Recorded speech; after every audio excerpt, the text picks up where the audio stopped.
फटाफट से आपको बताना है, आपका टेस्ट भी होगा और आपको ट्रिक भी बताई जाएगी। बताना है दोस्तों चिदम्बरा के रचनाकार कौन है। चिदम्बरा दोस्तों हिंदी में आपको पता है जब ज्ञानपीठ पुरस्कार जो मिला है हिंदी की रचना के लिए तो सबसे पहले मिला चिदम्बरा के लिए। और एक किसकी रचना है तो ये है दोस्तों सुमित्रानंदन पंत जी की। ठीक है, सुमित्रानंदन पंत जी की है और आ नंबर आपका बिल्कुल सही हो जाएगा। और इसे कब मिला दोस्तों तो इसे मिला 1968 में। ठीक है, अब आपको कैसे याद रख लेना, आप कई बार पढ़ चुके लेकिन भूल जाते हो, लेकिन अब आपको कभी नहीं भूलने वाले, आपको याद रखना है कि चिदम्बरा के पंत 68 के हो गए हैं। क्या करना है आपको, चिदम्बरा के पंत 68 के हो गए हैं। तो चिदम्बरा पंत जी की रचना है और 68 में क्या मिला इन्हें, ज्ञानपीठ पुरस्कार मिला। अब आप कभी नहीं बोलोगे, है ना, पूछा जाएगा कि चिदम्बरा के पंत 68 के हो गए हैं, इतना याद रखना है सिर्फ आपको। ठीक है, तो याद हुआ आपको कि नहीं हुआ, क्या याद रखेंगे, चिदम्बरा के पंत 68 के हो गए हैं। ठीक है, उर्वशी के रचनाकार बताना दोस्तों। और मतलब होता है हृदय और बसी मतलब बसी, मतलब हृदय में बसी। अब बोले हृदय में बसी तो रात में बसी कि दिन में बसी, ये भी आपको बताना है। हृदय में बसी और में बसी तो बोले सर रात में नहीं दिन में बसी। दिन में बसी तो दिनकर, है ना, और बसी दिन में बसी। ठीक है, तो दिनकर जी हो जाएंगे दिनकर, और दिन से दिनकर, और उर्वशी रचना जो होगी वो दिनकर की होगी। और इसे 1972 में दोस्तों 72 में क्या मिला, ज्ञानपीठ पुरस्कार मिला। ये चीज भी आपको याद रखनी है। ठीक है, तो अब मैं आपसे कभी पूछूंगा कि उर्वशी के रचनाकार कौन है, बोले सर उर्वशी दिन में बसी, है ना, तो दिन में बसी तो दिनकर। ये चीज आपको याद रखनी है, बहुत ही बढ़िया रचना है और कई बार पूछी गई है। 1972 में से ज्ञानपीठ पुरस्कार मिला, कितनी नाव में कितनी बार। अब दोस्तों एक चीज बताना, आपको प्रश्न खुद कह रहा है कि उत्तर यहीं पर है, बोल रहा है ना, कितनी नाव में कितनी बार। आपको खुद पता नहीं है कि कितनी नाव में कितनी बार आप बैठे हो, मतलब वो चीज क्या है, अज्ञेय है, अज्ञात है ना। प्रश्न ने खुद बोला कि उत्तर यहीं पर है, कहीं जाने की जरूरत नहीं है। कितनी नाव में कितनी बार, बोले अज्ञेय। अज्ञेय से अज्ञेय आपके रचनाकार हो जाएंगे। कितनी नाव में कितनी बार, अज्ञेय, है ना। सच्चिदानंद हीरानंद वात्सायन अज्ञेय इनका पूरा नाम है दोस्तों, और इनकी रचना है कितनी नाव में कितनी बार, अज्ञेय जी की है। और 1978 में दोस्तों 78 में क्या मिला, इन्हें ज्ञानपीठ पुरस्कार मिला अज्ञेय जी को। ठीक है, तो अब मैं कभी भी आपसे पूछूंगा कितनी नाव में कितनी बार, बोले सर मुझे खुद पता नहीं है, अज्ञेय है ये तो, कि कितनी नाव में कितनी बार बैठ चुके हैं। ठीक है, तो अज्ञेय। यामा के रचनाकार कौन है दोस्तों, यामा बहुत ही बढ़िया रचना है, कई बार पूछी गई है। और अपन बोलते ना या माँ, ऐसे करके बोलते या माँ, तो माँ किससे बोलते हैं, बोले महादेवी से बोलते, मैं तो महादेवी, है ना। या माँ, माँ मतलब महादेवी, और महादेवी वर्मा इसके क्या हो जाएंगी, रचनाकार हो जाएंगी। या माँ कई बार पूछी गई दोस्तों, याद रख लेना, है ना। या और माँ तो आ ही रहा है, माँ, है ना, तो माँ से आपका महादेवी वर्मा। और महादेवी वर्मा आपको पता है दोस्तों, आधुनिक युग की मीरा इन्हें कहा जाता है। महादेवी वर्मा को छायावाद के 4 आधार स्तंभों में प्रमुख मानी जाती है महादेवी वर्मा। ठीक है, और इन्हें दोस्तों कब मिला, 1982 में। 1982 और 82 बार महादेवी जी की पूजा करके आना, फिर आपका एग्जाम भी निकल जाएगा। कितनी बार पूजन करना है, 82 बार। बोले सर पूजन तो ठीक, हम 82 नारियल चढ़ा के आएंगे, बिल्कुल चढ़ा के आना। ठीक है, 82, तो 1982 महादेवी वर्मा जी की यामा के लिए ज्ञानपीठ पुरस्कार मिल गया। ठीक है, अगला है दोस्तों नरेश मेहता को ज्ञानपीठ पुरस्कार कब मिला। अब देखना दोस्तों 4 रचनाओं को ज्ञानपीठ पुरस्कार मिला, केवल 4 रचनाओं को। ठीक है, हिंदी की केवल 4 रचनाओं को ज्ञानपीठ पुरस्कार मिला। और एक क्वेश्चन बनता है कि निम्न में से बताइए हिंदी की किस एकमात्र महिला रचनाकार को किसी रचना के लिए ज्ञानपीठ पुरस्कार दिया गया, तो वो है महादेवी वर्मा, जिनकी रचना है यामा, और 1982 में इन्हें ज्ञानपीठ पुरस्कार मिला। ठीक है, नरेश मेहता को ज्ञानपीठ पुरस्कार कब मिला दोस्तों, नरेश मेहता होता है, नरेश मतलब होता है क्या, राजा। और आप कैसे याद रखोगे कि नरेश को बाण मार दिया, नरेश को बाण मार दिया, तो नरेश को बाण से हो जाएगा आपका 92, है ना। बोले बाण मार दिया किसको, नरेश को, तो नरेश को बाण मार दिया, तो 1992 में जो पुरस्कार मिलेगा इन्हें ज्ञानपीठ पुरस्कार मिलेगा। अब आप कभी नहीं बोला है ना, नरेश को क्या मार दिया, बाण मार दिया, तो 92, ठीक है, 92 में इन्हें पुरस्कार मिला ज्ञानपीठ पुरस्कार। नेक्स्ट आपसे पूछा जाएगा निर्मल वर्मा को पुरस्कार कब मिला दोस्तों, निर्मल वर्मा को बताना है। और निर्मल वर्मा, ठीक है, कैसे याद रखोगे इसको, निर्मल वर्मा को मिला 1999 में। सीधा सीधा याद रख लेना, निर्मल 99 के हो गए हैं, कितने के हो गए हैं, निर्मल 99 के हो गए हैं, है ना। कैसे याद रखोगे, निर्मल 99 के हो गए, यानी कि 1999, ठीक है, याद रख लेना। अगर ट्रिक आप लिख रहे हो तो लिख जरूर लेना, निर्मल कितने के हो गए हैं, 99 के हो गए हैं। तो निर्मल वर्मा को जो ज्ञानपीठ पुरस्कार मिला वो 1999 में मिला, ठीक है, याद रख लेना। और ना से निर्मल और ना से 99, ऐसे भी याद रख लेना, ठीक है। और निर्मल 99 के तो हो ही गए हैं। कुंवर नारायण को ज्ञानपीठ पुरस्कार कब मिला दोस्तों, कुंवर, दोस्तों एक चीज बता दें कि किसी विशेष क्षेत्र में कुंवर को जो जीजा जी होते ना, जीजा जी, उन्हें कुंवर बोला जाता है, कुंवर, है ना। और बोले मोरे एक कुंवर नहीं, कितने कुंवर हैं, पूरे 5 कुंवर। कितने कुंवर हैं, 5 कुंवर हैं। बोले कुंवर जी आ गए, कुंवर जी, है ना। तो कितने कुंवर हैं, 5 कुंवर। तो 2005 में कुंवर नारायण को क्या मिल गया, ज्ञानपीठ पुरस्कार मिल गया। अब मैं आपसे पूछूंगा कितने कुंवर हैं, बोल देना 5 हैं, ठीक है, कितने, 5 कुंवर। तो 2005 आपका ज्ञानपीठ पुरस्कार इन्हें मिला, ये चीज भी आपको याद रखना। अगला है श्रीलाल शुक्ल एवं अमरकांत को ज्ञानपीठ पुरस्कार कब मिला, श्रीलाल शुक्ल संयुक्त रूप से इन्हें ज्ञानपीठ पुरस्कार मिला था दोस्तों, और ये कब मिला, है ना। अब आपको पता है दोस्तों कि बहुत सारी माताएं होती हैं, अपने लाल से बहुत प्यार करती हैं, वो चाहती हैं कि मेरा लाल अमर हो जाए। एक बार क्या हुआ, एक माता ने बोला भगवान से कि भगवान मेरे लाल को अमर कर दो। तो भगवान बोले नो, नो, ऐसा नहीं हो सकता। क्या बोले, नो, लाल को अमर कर दो तो श्रीलाल शुक्ल, अमर कर दो तो अमरकांत, और 9 से हो जाएगा 9, यानी कि 2009, ठीक है, याद रख लेना। क्या बोला कि मेरे लाल को अमर कर दो, भगवान ने बोला नो, तो 9, है ना, 2009, याद रख लेना। श्रीलाल शुक्ल और अमरकांत को जो ज्ञानपीठ पुरस्कार मिला वो 2009 में मिला, है ना, नो नहीं हो सकता, ठीक है। अब आपको दोस्तों ऐसा भी बताना है, जो ट्रिक आपको सबसे अच्छी लगती है वो आप कमेंट में लिख के बता देना, ठीक है। केदारनाथ सिंह को ज्ञानपीठ पुरस्कार कब मिला, केदारनाथ सिंह, 4 विकल्प हैं तो जल्दी से बता देना, है ना। आपने देखा होगा दोस्तों बहुत सारे लोग केदारनाथ जाते हैं, है ना, केदारनाथ जी जय बोले यात्रा पे गए हैं केदारनाथ जी, है ना। तो कैसे याद रख लेना है, मेरा दद्दा केदारनाथ गया है ज्ञान लेने, क्या लेने, मेरा दद्दा, तेरा दद्दा केदारनाथ गया है क्या लेने, ज्ञान लेने। तो केदारनाथ गया है तो केदारनाथ सिंह, और 13 तो 2013 में इसे ज्ञानपीठ पुरस्कार मिला, और ज्ञान लेने तो ज्ञानपीठ पुरस्कार, ठीक है। तेरा दद्दा कहाँ गया है, केदारनाथ गया है ज्ञान लेने, ऐसे याद करेंगे, ठीक है। ट्रिक आपको लिखते जाना है ना, ये कोई व्यक्तिगत कोई नहीं है, ये तो सिर्फ ट्रिक है कि तेरा दद्दा कहाँ गया है, कहाँ गया है, केदारनाथ गया है। और दोस्तों दद्दा से याद आया कि दद्दा किसका उपनाम है, तो दद्दा उपनाम है मैथिली शरण गुप्त का, राष्ट्रकवि मैथिली शरण गुप्त का उपनाम है, इन्हें दद्दा भी कहा जाता था, है ना। और 13 में इन्हें केदारनाथ सिंह को ज्ञानपीठ पुरस्कार मिला, ये चीज भी याद रखनी है। कृष्णा सोपती को ज्ञानपीठ पुरस्कार कब मिला, कृष्णा सोपती को, है ना।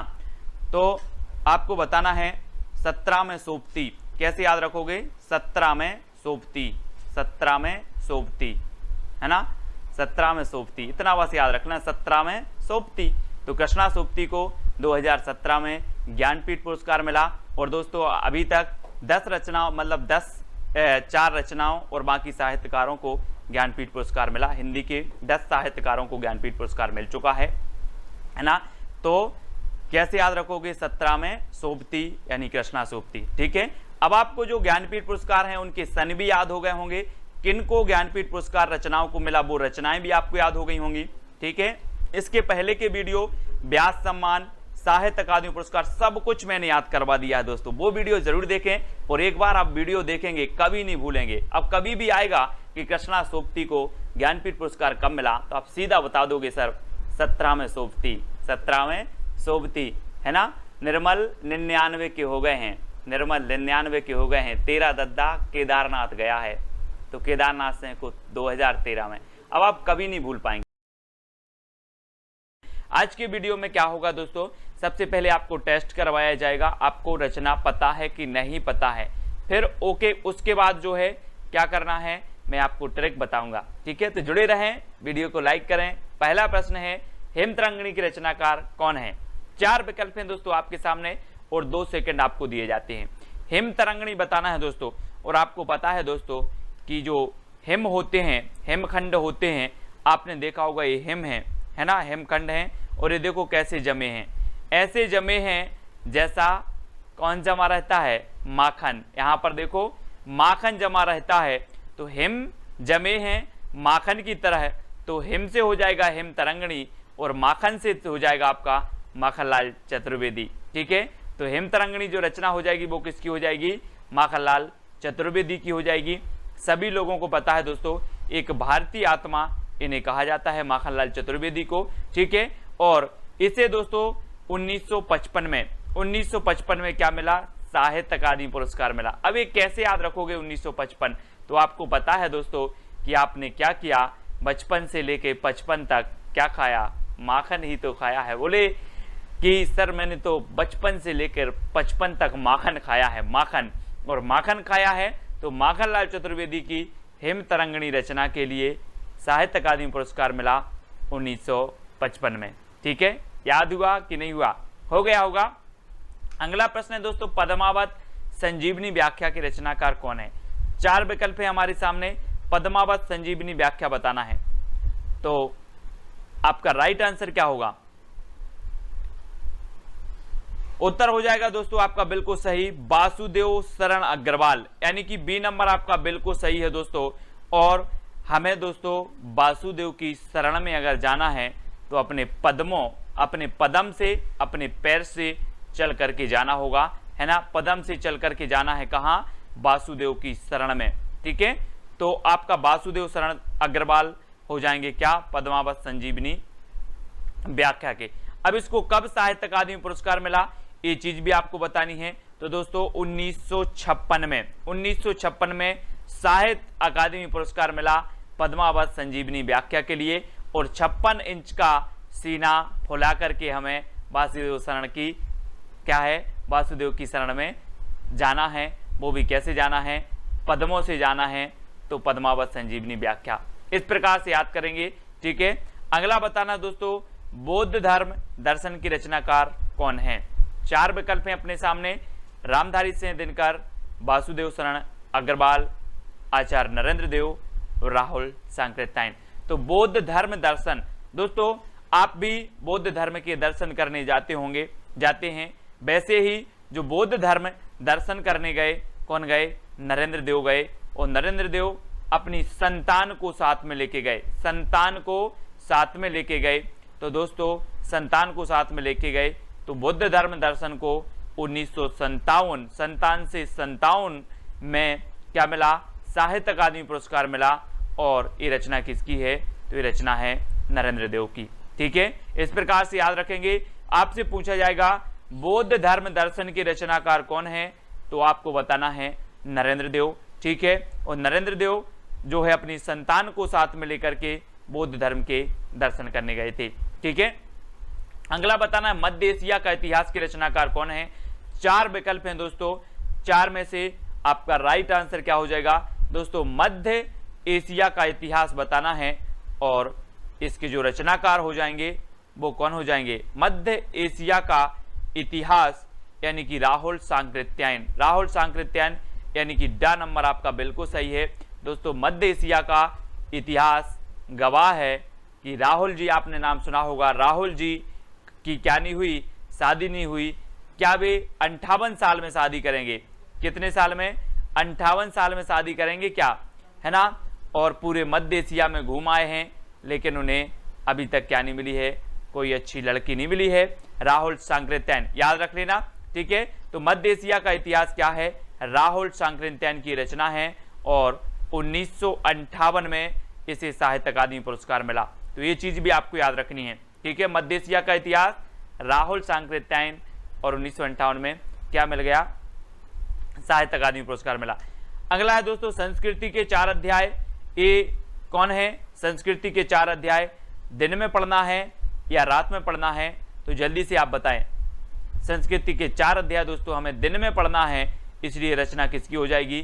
दिनकर जी की हो जाएगी। ठीक है, दिनकर जी की हो जाएगी। और 59 है ना, 59 याद रख लेना, 59 की है, 1959 की। और याद रखना कि संस्कृति के 4 अध्याय हमें 59 दिन में पढ़ना है। कितने दिन में पढ़ना है? 59 दिन में पढ़ना है। तो 1959 इसको साहित्य अकादमी पुरस्कार मिलेगा 1959 में, और 59 दिन में मिलना है। तो दिनकर इनकी रचना हो जाएगी, दिनकर की रचना हो जाएगी संस्कृति के 4 अध्याय। ठीक है, तो 1959 आपको याद रख लेना है। इस रचना के लिए इन्हें ज्ञानपीठ पुरस्कार मिला है। अगला देखते हैं दोस्तों, कला और बूढ़ा चांद की रचनाकार कौन है? तो बहुत ही बढ़िया रचना है दोस्तों। 4 विकल्प हैं, 4 में से चयन करना है, कला और बूढ़ा चांद। तो आपका राइट आंसर क्या हो जाएगा? किसकी रचना है ये? तो अधिकांश लोगों को पता है कि जो कला और बूढ़ा चांद रचना है ये सुमित्रानंदन पंत की है। किसकी है? सुमित्रानंदन पंत की है। ये चीज आप याद रख लेना, है ना। कला और बूढ़ा चांद के बीच क्या है? सुमित्रा है, यानी कि अच्छे मित्र हैं। कला और बूढ़ा चांद अच्छे मित्र हैं। और इसे कब मिलेगा साहित्य अकादमी पुरस्कार? तो इसे मिला है दोस्तों 1960 में। कब मिला है? 1960। अब दोस्तों जब कोई व्यक्ति 60 साल का हो जाता है तो बूढ़ा कहा जाता है, बूढ़ा, है ना, बूढ़ा चांद, है ना। तो 60 साल का हो गया मतलब वो क्या कहलाने लगता है? अब तो यार बोले हम बूढ़े हो गए हैं, बूढ़े 60 साल के हो गए हैं। तो कला और बूढ़ा चांद ये सुमित्रानंदन पंत की रचना है और 1960 में इसे साहित्य अकादमी पुरस्कार भी मिला है। ये चीज भी आपको याद रखनी है। ठीक है, भूले बिसरे चित्र की रचनाकार कौन है? दोस्तों याद रख लेना है कि हमें भूले बिसरे चित्र जो होते हैं, आपको पता है कि जब हम बचपन में रहते थे और हम भगवती की बहुत आराधना करते थे, भगवती की बहुत आराधना करते थे। अब आपको भूले बिसरे चित्र याद आ रहे कि नहीं आ रहे? आपको आ रहे होंगे कि आप भगवती की क्या करते थे? अगरबत्ती लगाते थे, पूजा करते थे, अर्चना करते थे। याद आ रहे हैं कि नहीं आ रहे? आ रहे हैं। तो भूले बिसरे चित्र किसके? भगवती के, यानी कि भगवती चरण वर्मा, है ना। भूले बिसरे चित्र भगवती के, तो भगवती चरण वर्मा। और इसे साहित्य अकादमी पुरस्कार मिल गया 1961 में। ठीक है, कब मिल गया? 1961। ये चीज आपको याद रख लेना है, 61। ठीक है ना, 61 याद रखेंगे। 1960 में आपकी जो कला और बूढ़ा चांद है इसे साहित्य अकादमी पुरस्कार मिल गया और 1961 में भूले बिसरे चित्र के लिए भगवती चरण वर्मा को मिल गया। ठीक है, अगला बताना दोस्तों, कलम का सिपाही की रचनाकार कौन है? कलम का सिपाही। तो 4 विकल्प हैं दोस्तों, आपका बिल्कुल सही आंसर क्या हो जाएगा? आपने देखा होगा दोस्तों कि जो कलम से लिख गया एक बार, कलम से एक बार लिख गया वो क्या हो जाता है? बोले अमर हो गया। कलम से लिख गया मतलब अमर हो गया। तो कलम का सिपाही कौन होगा? अमर हो गया तो अमृत राय, अमृत राय का है। ठीक है, अमृत राय की रचना है कलम का सिपाही और इसे 1963 में साहित्य अकादमी पुरस्कार मिला। ठीक है, तो ये चीज आपको याद रखनी है कि कलम का सिपाही जो रचना है ये दोस्तों अमर हो गई। कलम से जो लिख गया वो अमर हो गया तो अमृत राय। ठीक है, और अमृत कितने लोग पिएंगे? 63 लोग पिएंगे। कितने लोग? 63। आपने पढ़ा होगा 63 सलाह का पुरुष, पढ़े हैं। पुष्पदंत की रचना है एक महापुराण, महापुराण में 63 सलाह का पुरुषों का वर्णन किया गया है। और कलम का सिपाही अमृत राय की पुस्तक है दोस्तों। और अमृत 63 पुरुष पिएंगे। कौन पिएंगे? 63। तो 1963 में इसे साहित्य अकादमी पुरस्कार मिला है। ये चीज आपको याद रखनी है। ठीक है, अगला है दोस्तों, आंगन के पारद्वार की रचनाकार कौन है? दोस्तों आंगन के पारद्वार, आंगन में जो द्वार रहता है उसके आप आर पार कितनी बार हुए आपको पता है क्या? बोले सर मुझे नहीं पता, मैं इतना बड़ा हो गया, अज्ञेय है, मुझे पता ही नहीं। ठीक है, अज्ञेय है कितनी बार आर पार हुआ। ठीक है, तो आंगन के पारद्वार की रचना हो जाएगी आपकी अज्ञेय की। और इसे कब मिला? 1964 में मिला। ठीक है, 64। तो याद रख लेना है 64 में इसे साहित्य अकादमी पुरस्कार मिला आंगन के पारद्वार के लिए। ठीक है, याद रखेंगे कि सर मैं 64 साल का हो गया, मैं 64 साल का हो गया, आंगन के पार द्वार आर पार कितनी बार गया, अज्ञेय है मुझे ज्ञात नहीं है। कितने साल के हो गए आप? 64 साल के हो गए, है ना। आंगन के आर पार गए, कितनी बार गए? अज्ञेय। ठीक है, इस प्रकार से याद रखेंगे। रस सिद्धांत के रचनाकार कौन है? अज्ञेय, नगेंद्र, जैनेन्द्र या फिर अमृत राय। तो रस सिद्धांत की हमें बताना है दोस्तों। अब वो रस सिद्धांत नहीं समझ लेना कि जो रस सिद्धांत भरत मुनि ने दिया था, लेकिन ये रस सिद्धांत रचना है। और ये रस सिद्धांत किसकी है? तो ए याद रखना है दोस्तों, ये आपकी डॉक्टर नगेंद्र की है। किसकी है? नगेंद्र की है, नगेंद्र की, है ना। और आपको पता है कि नाग, नगेंद्र से आप याद रखेंगे नाग, और नाग में जो विष का रस होता है, विष का क्या होता है? रस होता है ना। तो रस होता है दोस्तों किसमें? नाग में होता है। ठीक है, कौन सा होता है? विष का रस होता है। और 1965 में जो है क्या मिला आप इन्हें? साहित्य अकादमी पुरस्कार मिला। या फिर ऐसे भी याद रख लेंगे कि नाग पंचमी को हम नांग को रस पिलाते हैं, है ना। याद रख लेना, नांग को रस पिलाते हैं। तो रस सिद्धांत डॉक्टर नगेंद्र की है। और 1965 में जो है इसे क्या मिला? साहित्य अकादमी पुरस्कार मिला। तो सभी लोग याद रखेंगे, है ना। और डॉक्टर नगेंद्र हैं दोस्तों, तो डॉक्टर नगेंद्र कैसे हैं? बहुत बुजुर्ग हैं, बोले बहुत बुजुर्ग हैं, 65 साल के हैं, लगभग 65 साल के, है ना। तो 1965 डॉक्टर नगेंद्र की रचना रस सिद्धांत के लिए क्या मिल गया? साहित्य अकादमी पुरस्कार मिल गया। मुक्तिबोध के रचनाकार कौन है? मुक्तिबोध के बताना है दोस्तों। और आपको पता है कि जो जैन लोग होते हैं, जैन लोग बोलते हैं कि हमें मुक्ति मिल जाए, हंसते हंसते हुए मुक्ति मिल जाए, है ना। इस संसार के सुख दुख से मुझे कुछ नहीं लेना देना, मुझे मुक्ति मिल जाए, इस संसार से मुक्ति मिल जाए। कौन लोग बोलते हैं? जैन लोग, है ना। यही बोलते हैं। महावीर भगवान ने कहा है कि शरीर का कल्याण मत करो, आत्मा का कल्याण करो, आत्मा की मुक्ति करो, है ना। तो मुक्तिबोध जैनेन्द्र कुमार की रचना है। और दोस्तों 1966 में इसे क्या मिला?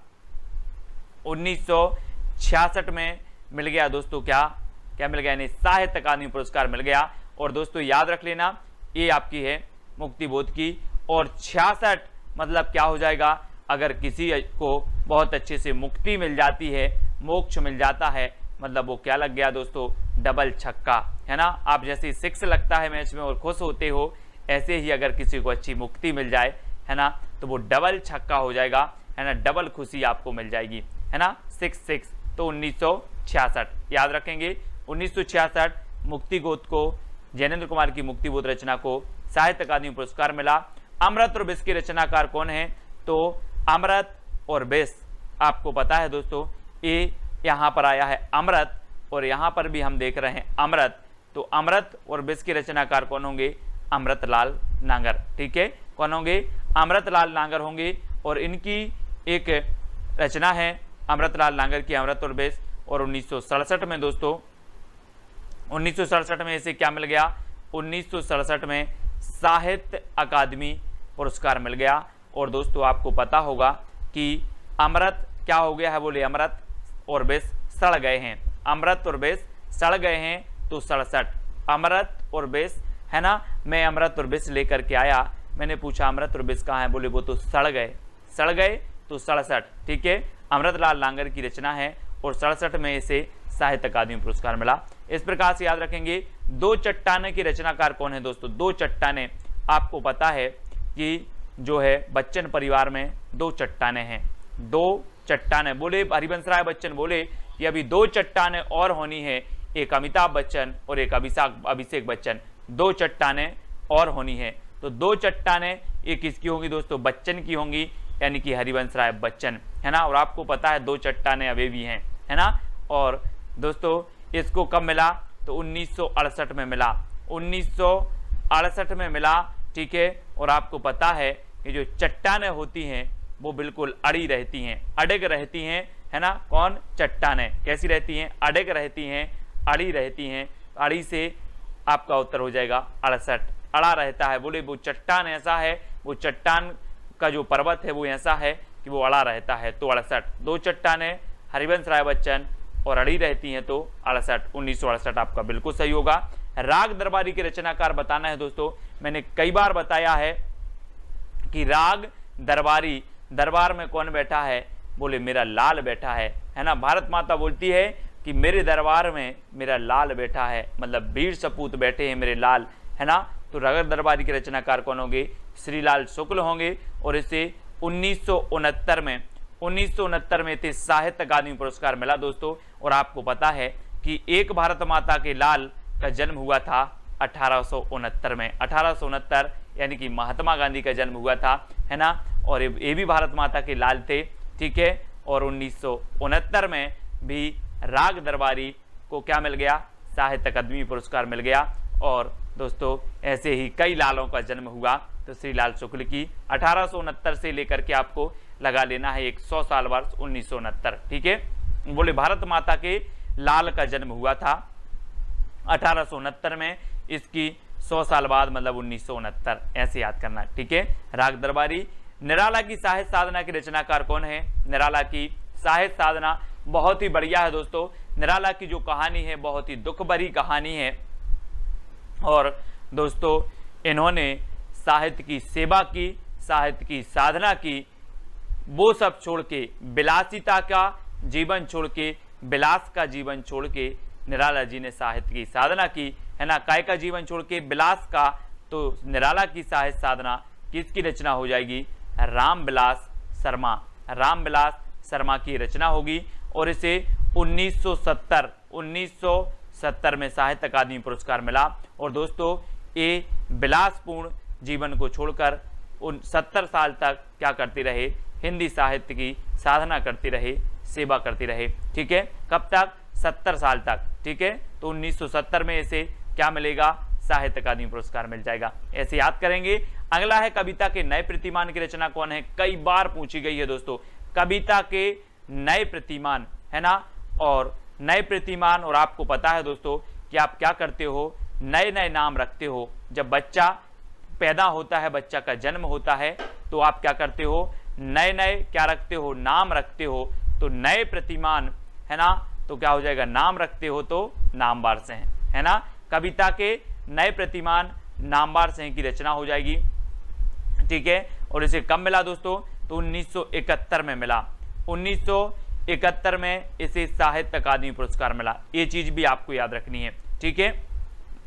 और दोस्तों जब जन्म होता है तो आप कितने नाम रखते हो, एक, बोले एक नाम रख रहे हैं, 71, ठीक है। तो याद रख लेना 71 में इन्हें क्या मिला है, एक रख रहे हो तो लास्ट में एक भी आएगा, ठीक है ना। इस प्रकार से रखेंगे। और कविता के नए प्रतिमान, ये रचना तो हमेशा पूछी जाती है, किसकी रचना है, तो नामवार से की है, ठीक है। बुनी हुई रस्सी के रचनाकार कौन है दोस्तों, बुनी हुई रस्सी, बुनी हुई रस्सी 4 विकल्प हैं, 2 सेकंड भी आपको दिए जाते हैं।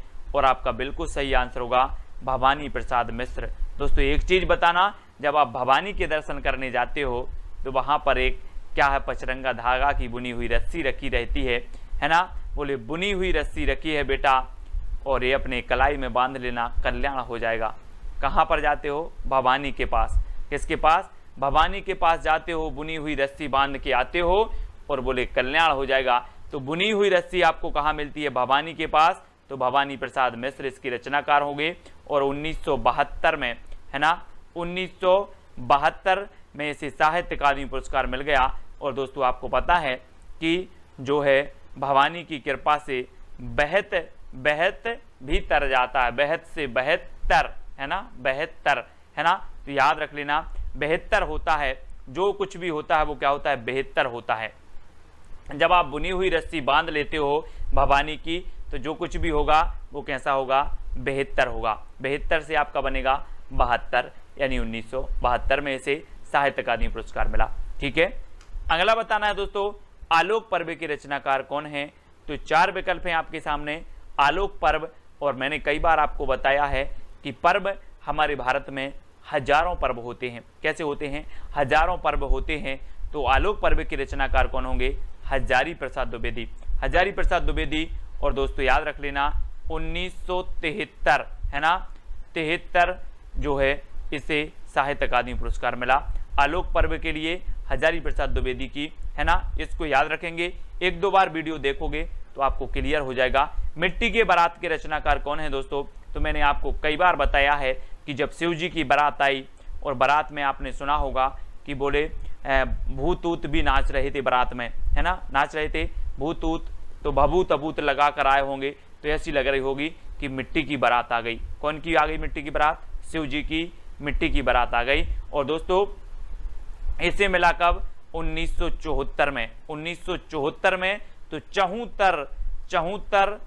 चहूं यानी कि 74 दोस्तों, 74 लग रहा था, 74 या चहूं दिशाओं में लग रहा था कि क्या है, मिट्टी की बारात आई है, मिट्टी की बारात आई है। 74 है ना, 74 कर दो, 74 बोले, चहूं दिशाओं में लग रहा था 74, ठीक है। तो मिट्टी की बारात को 74 में साहित्य अकादमी पुरस्कार मिला और रचना शिवमंगल से सुमन की है, ऐसे याद रखेंगे। अगला है दोस्तों तमस के रचनाकार कौन है? तमस, आपको पता है दोस्तों, तमस मतलब होता है अंधकार, और हम बोलते हैं कि भीष्म अंधकार छाया है। कैसा छाया है? भीष्म अंधकार छाया है। तो तमस को याद रख लेना, तमस मतलब होता है अंधकार, और अंधकार छाया है कैसा? भीष्म। तो तमस के रचनाकार कौन होंगे? भीष्म साहनी होंगे, ठीक है। और 1975 में दोस्तों, 75 में क्या मिल गया? 75 में ने साहित्य अकादमी पुरस्कार मिल गया दोस्तों। और एक चीज़ और बताना कि जब व्यक्ति 75 साल का हो जाता है ना, तो उसे अंधकार लगने लगता है ना, जीवन अंधकारमय लगने लगता है, और अपने जो है शांति के मार्ग को खोजता है और कल्याण के मार्ग को खोजता है ना। तो क्या लगता है? अंधकारमय लगता है 75 की साल के बाद। तो तमस के रचनाकार हैं भीष्म साहनी, यानी बी नंबर आपका बिल्कुल सही हो जाएगा। और 1975 में से साहित्य अकादमी पुरस्कार मिला दोस्तों। जहां जैसी ट्रिक निकली बताने का प्रयास किया है, नॉर्मल भी ये भी आप याद रख सकते हो, लेकिन इन रचनाओं को याद रख लेना सबसे पहली प्राथमिकता आपकी बनती है, ठीक है दोस्तों। आज को आपको बताना है तेरी मेरी उसकी बात की रचनाकार कौन है। बहुत ही बढ़िया रचना है, कई बार पूछी जा चुकी है दोस्तों। तेरी मेरी उसकी बात, है ना, अपन बोलते हैं ना कि तेरी मेरी उसकी बात किसी को नहीं बताना। क्या बोलते हैं अपन? तेरी मेरी उसकी बात किसी को नहीं बताना। लेकिन मैं आपसे बोल रहा हूं कि अपने एक ग्रुप है, ग्रुप एडमिन है, यस करके है, यस नाम है उनका, और तेरी मेरी उसकी बात किसको नहीं बताना? यस को नहीं बताना, यस को, ठीक है, याद रखेंगे। आ नंबर आपका बिल्कुल सही है, हमेशा आपकी मदद करते हैं पीडीएफ और हर एक चीज में, यस। तो तेरी मेरी उसकी बात किसको नहीं बताना? यस को नहीं बताना। मतलब इसकी रचनाकार कौन होंगे? यशपाल, ठीक है, यशपाल, यानी कि जो आ नंबर है वो आपका बिल्कुल सही हो जाएगा दोस्तों। और इसको जो साहित्य अकादमी पुरस्कार मिला वो मिला 1976 में। 1976 में इस रचना के लिए क्या मिला? साहित्य अकादमी पुरस्कार मिला, ठीक है। तो याद रख लेना, तेरी मेरी उसकी बात यस को नहीं बताना, और 1976 में इसे साहित्य अकादमी पुरस्कार मिला। और कब तक नहीं बताना? 76 साल तक नहीं बताना, ठीक है। तो 1976 आपका हो जाएगा साहित्य अकादमी। अगला बताना है दोस्तों, चुका भी नहीं हूं मैं, चुका भी नहीं हूं मैं की रचनाकार कौन है। थोड़ी सी इमेज दी है, अगर आप समझ सको कुछ तो बता दोगे। 4 विकल्प हैं, 2 सेकंड। आपको पता है दोस्तों, आपको पता है कि जब शेर और हिरन क्या करते हैं? साथ साथ दौड़ते हैं एक दूसरे को, मतलब जो शेर है वो हिरन को पकड़ता है, और हिरन कई बार आपने देखा होगा कि क्या करती है? निकल जाती है, और शेर चूक जाता है ना। लेकिन शेर देखता है आजू बाजू, बोले अभी चूका नहीं हूं मैं, चूका भी नहीं हूं, अभी चूका भी नहीं हूं। तो शेर बोलता है चूका भी नहीं हूं। तो इस जो रचना है वो किसकी हो जाएगी? शमशेर बहादुर जी की, ठीक है। याद रखना दोस्तों, इन्हें कवियों का कवि भी कहा जाता है, शमशेर बहादुर साहब को। और ये क्या करते हैं? हिरन और शेर साथ साथ दौड़ते हैं, साथ साथ दौड़ते हैं। तो 1977 में इसे इस रचना के लिए साहित्य अकादमी पुरस्कार मिला। तो साथ साथ से याद रख लेना, है ना। और शेर क्या बोल रहा है कि चूका भी नहीं हूं, अभी दूसरा हिरन देख लेंगे, ठीक है। तो शमशेर बहादुर यानी बा नंबर आपका बिल्कुल सही हो जाएगा। अगला बताना दोस्तों, उतना बस सूरज हूं की रचनाकार कौन है? उतना बस सूरज हूं। 4 विकल्प हैं, 4 में से आपको उत्तर बताना है, और आंसर आपका क्या हो जाएगा? उतना बस सूरज हूं। तो हम क्या बोलते हैं दोस्तों, जो उभरता हुआ सितारा होता है, जो भारत का भूषण होता है, वो हम बोलते हैं कि आप तो हमारे भारत के क्या हो? सूर्य हो, सूर्य पुत्र हो। तो उतना बस सूरज हूं, क्योंकि आप क्या हो, भारत भूषण हो, भारत भूषण। तो ये भारत भूषण अग्रवाल की रचना है, इसको ऐसे याद करेंगे दोस्तों, ठीक है। बहुत ही बढ़िया है, उतना वह सूरज हूं, भारत भूषण अग्रवाल, ठीक है। और इसे 1978 में दोस्तों, 1978 में क्या मिला, साहित्य अकादमी पुरस्कार मिला। तो याद रख लेना, उतना बस सूरज हूं, भारत भूषण अग्रवाल। अगला है कल सुनना मुझे, कल सुनना मुझे के रचनाकार कौन है। अब दोस्तों एक चीज बताना, मैं अगर आपसे बोलूं कि आज तो आप लोग सुनते नहीं हो मुझे, जब मैं धूल में मिल जाऊंगा तो कल सुनना मुझे। काय में मिल जाऊंगा, धूल में मिल जाऊंगा तो कल सुनना मुझे। तो इसके जो लेखक होंगे वो कौन होंगे, कौन होंगे, कल सुनना मुझे जब धूल में मिल जाऊंगा। तो आपका उत्तर होगा धूमिल, है ना, धूमिल। कल सुनना मुझे धूमिल की रचना है ना। और इसे कब मिला, 1979 में दोस्तों, 1979 में इसे साहित्य अकादमी पुरस्कार से नवाजा गया। ये चीज भी आपको याद रखनी है, ठीक है। अब मैं आपसे कभी भी पूछूंगा कल सुनना मुझे जब धूल में मिल जाऊंगा तो धूमिल, ठीक है, धूमिल, यानी डी नंबर आपका बिल्कुल सही हो जाएगा। अगला है दोस्तों जिंदगी नामा जिंदा रुख, कई बार पूछी गई ये रचना। और आपको पता है दोस्तों कि हम जब हिंदी साहित्य में पढ़ते हैं तो मीराबाई को जरूर पढ़ते हैं, मीराबाई को पढ़ते हैं, है ना। और मीराबाई को जब हम पढ़ते हैं तो इनके बारे में सिर्फ इतना ही कहा जाता है कि इन्होंने अपनी जिंदगी कृष्ण के नाम कर दी। किसके नाम कर दी, कृष्ण के नाम कर दी। जिंदगी नामा जो रचना होगी वो किसकी होगी, जिंदगी नाम कर दी किसके, कृष्ण के, तो कृष्णा सोबती, है ना। जिंदगी नामा जिंदा रुख ये कृष्णा सोबती की है, क्योंकि जिंदगी नाम कर दी साहब, है ना, कृष्ण के, तो कृष्णा सोबती। आ नंबर आपका बिल्कुल सही है। और 1980 में दोस्तों, 1980 में क्या मिला, क्या मिला, यानी साहित्य अकादमी पुरस्कार मिला जिंदगी नामा जिंदा रुख के लिए, ठीक है। याद रख लेना, मैं कभी भी पूछूं जिंदगी नामा के रचनाकार कौन है, आप बता दोगे सर जिंदगी नाम कर दी कृष्ण के, ठीक है, तो कृष्णा सोबती, है ना। अगला बताना ताप के ताए हुए दिन। दोस्तों दिन बहुत सारे आते हैं, सुख के दिन आते हैं, दुख के आते हैं, वैसे ही ताप के ताए हुए दिन आए हैं। और आप ताप के ताए हुए दिन कैसे देख रहे हो, अपने लोचन से देख रहे हो। यहाँ पर देखो ये लोचन है ना, और त्रिलोचन यानी कि जिसकी 3 आंखें हो, है ना, वो त्रिलोचन। और ताप के ताए हुए दिन हमने कैसे देखे, लोचन से देखे, तो त्रिलोचन, है ना, त्रिलोचन। अब मैं कभी भी पूछूंगा कि ताप के ताए हुए दिन ये रचना किसकी है, आप बता देना कि सर ताप के ताए हुए दिन आए तो जरूर थे, लेकिन हमने लोचन से देखे थे, त्रिलोचन से देखे थे, ठीक है। तो त्रिलोचन यानी कि बी नंबर आपका बिल्कुल सही हो जाएगा। अगला देखें विकलांग श्रद्धा का दौर के रचनाकार कौन है। 4 विकल्प हैं दोस्तों। विकलांग श्रद्धा का दौर, श्रद्धा आपने देखी होगी दोस्तों, श्रद्धा अपन बोलते ना यार, पूर्ण श्रद्धा से आप अगर काम करोगे तो आपका काम सफल होगा। लेकिन लोगों की आजकल की जो श्रद्धा है वो कैसी हो गई है, विकलांग हो गई है। कैसी हो गई श्रद्धा, विकलांग हो गई है। और इसके बारे में हरि यानी कि भगवान शंकर भी सोचते हैं कि लोगों की श्रद्धा विकलांग हो गई है।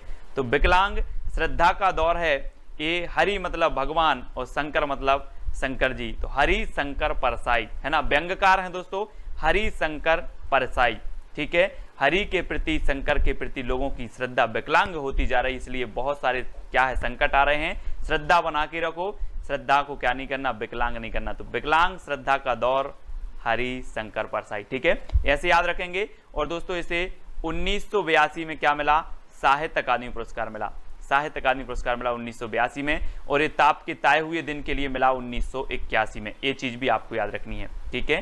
ताप के ताए हुए दिन लोचन से देखे और 81 जो है बार देखे, है ना। और 1981 इसका रचना साहित्य अकादमी पुरस्कार मिला। और ये विकलांग श्रद्धा का दौर हरिशंकर परसाई व्यंग्यकार हैं, 1982 में से साहित्य अकादमी पुरस्कार मिला दोस्तों।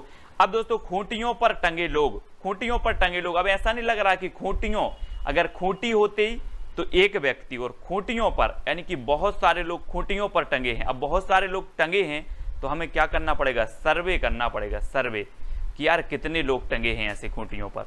तो खूंटियों पर टंगे लोगों का क्या करना है, सर्वे करना है। तो इसके लेखक कौन होंगे, सर्वेश्वर दयाल सक्सेना। कौन होंगे, सर्वेश्वर दयाल सक्सेना। अब मैं कभी भी आपसे पूछूंगा कि खूंटियों पर टंगे लोग किसकी रचना है, तो आप बोलोगे सीधा सीधा कि सर खूंटियों पर लोग टंगे हैं तो इनका सर्वे करना है, यानी कि सर्वेश्वर दयाल सक्सेना, यानी डी नंबर आपका बिल्कुल सही होगा। और इसे 1983 में साहित्य अकादमी पुरस्कार मिला। और आपने सर्वे किया तो कितने लोग टंगे थे? 83 लोग टंगे थे। कितने? 83। तो 1983 में से साहित्य अकादमी पुरस्कार भी मिल गया, खूंटियों पर टंगे लोग, है ना। अगला है लोग भूल गए हैं। लोग भूल गए हैं किसे? पहले बोलते थे रघुवीर सहाय करना, राम सहाय करना, आज तो लोग भूल गए हैं रघुवीर को, है ना। लोग भूल गए हैं किसको? रघुवीर को। पहले तो बोलते थे रघुवीर सहाय, मुंह से आवाज निकली रघुवीर सहाय करना, लोग भूल गए हैं, यानी कि कैसे? रघुवीर।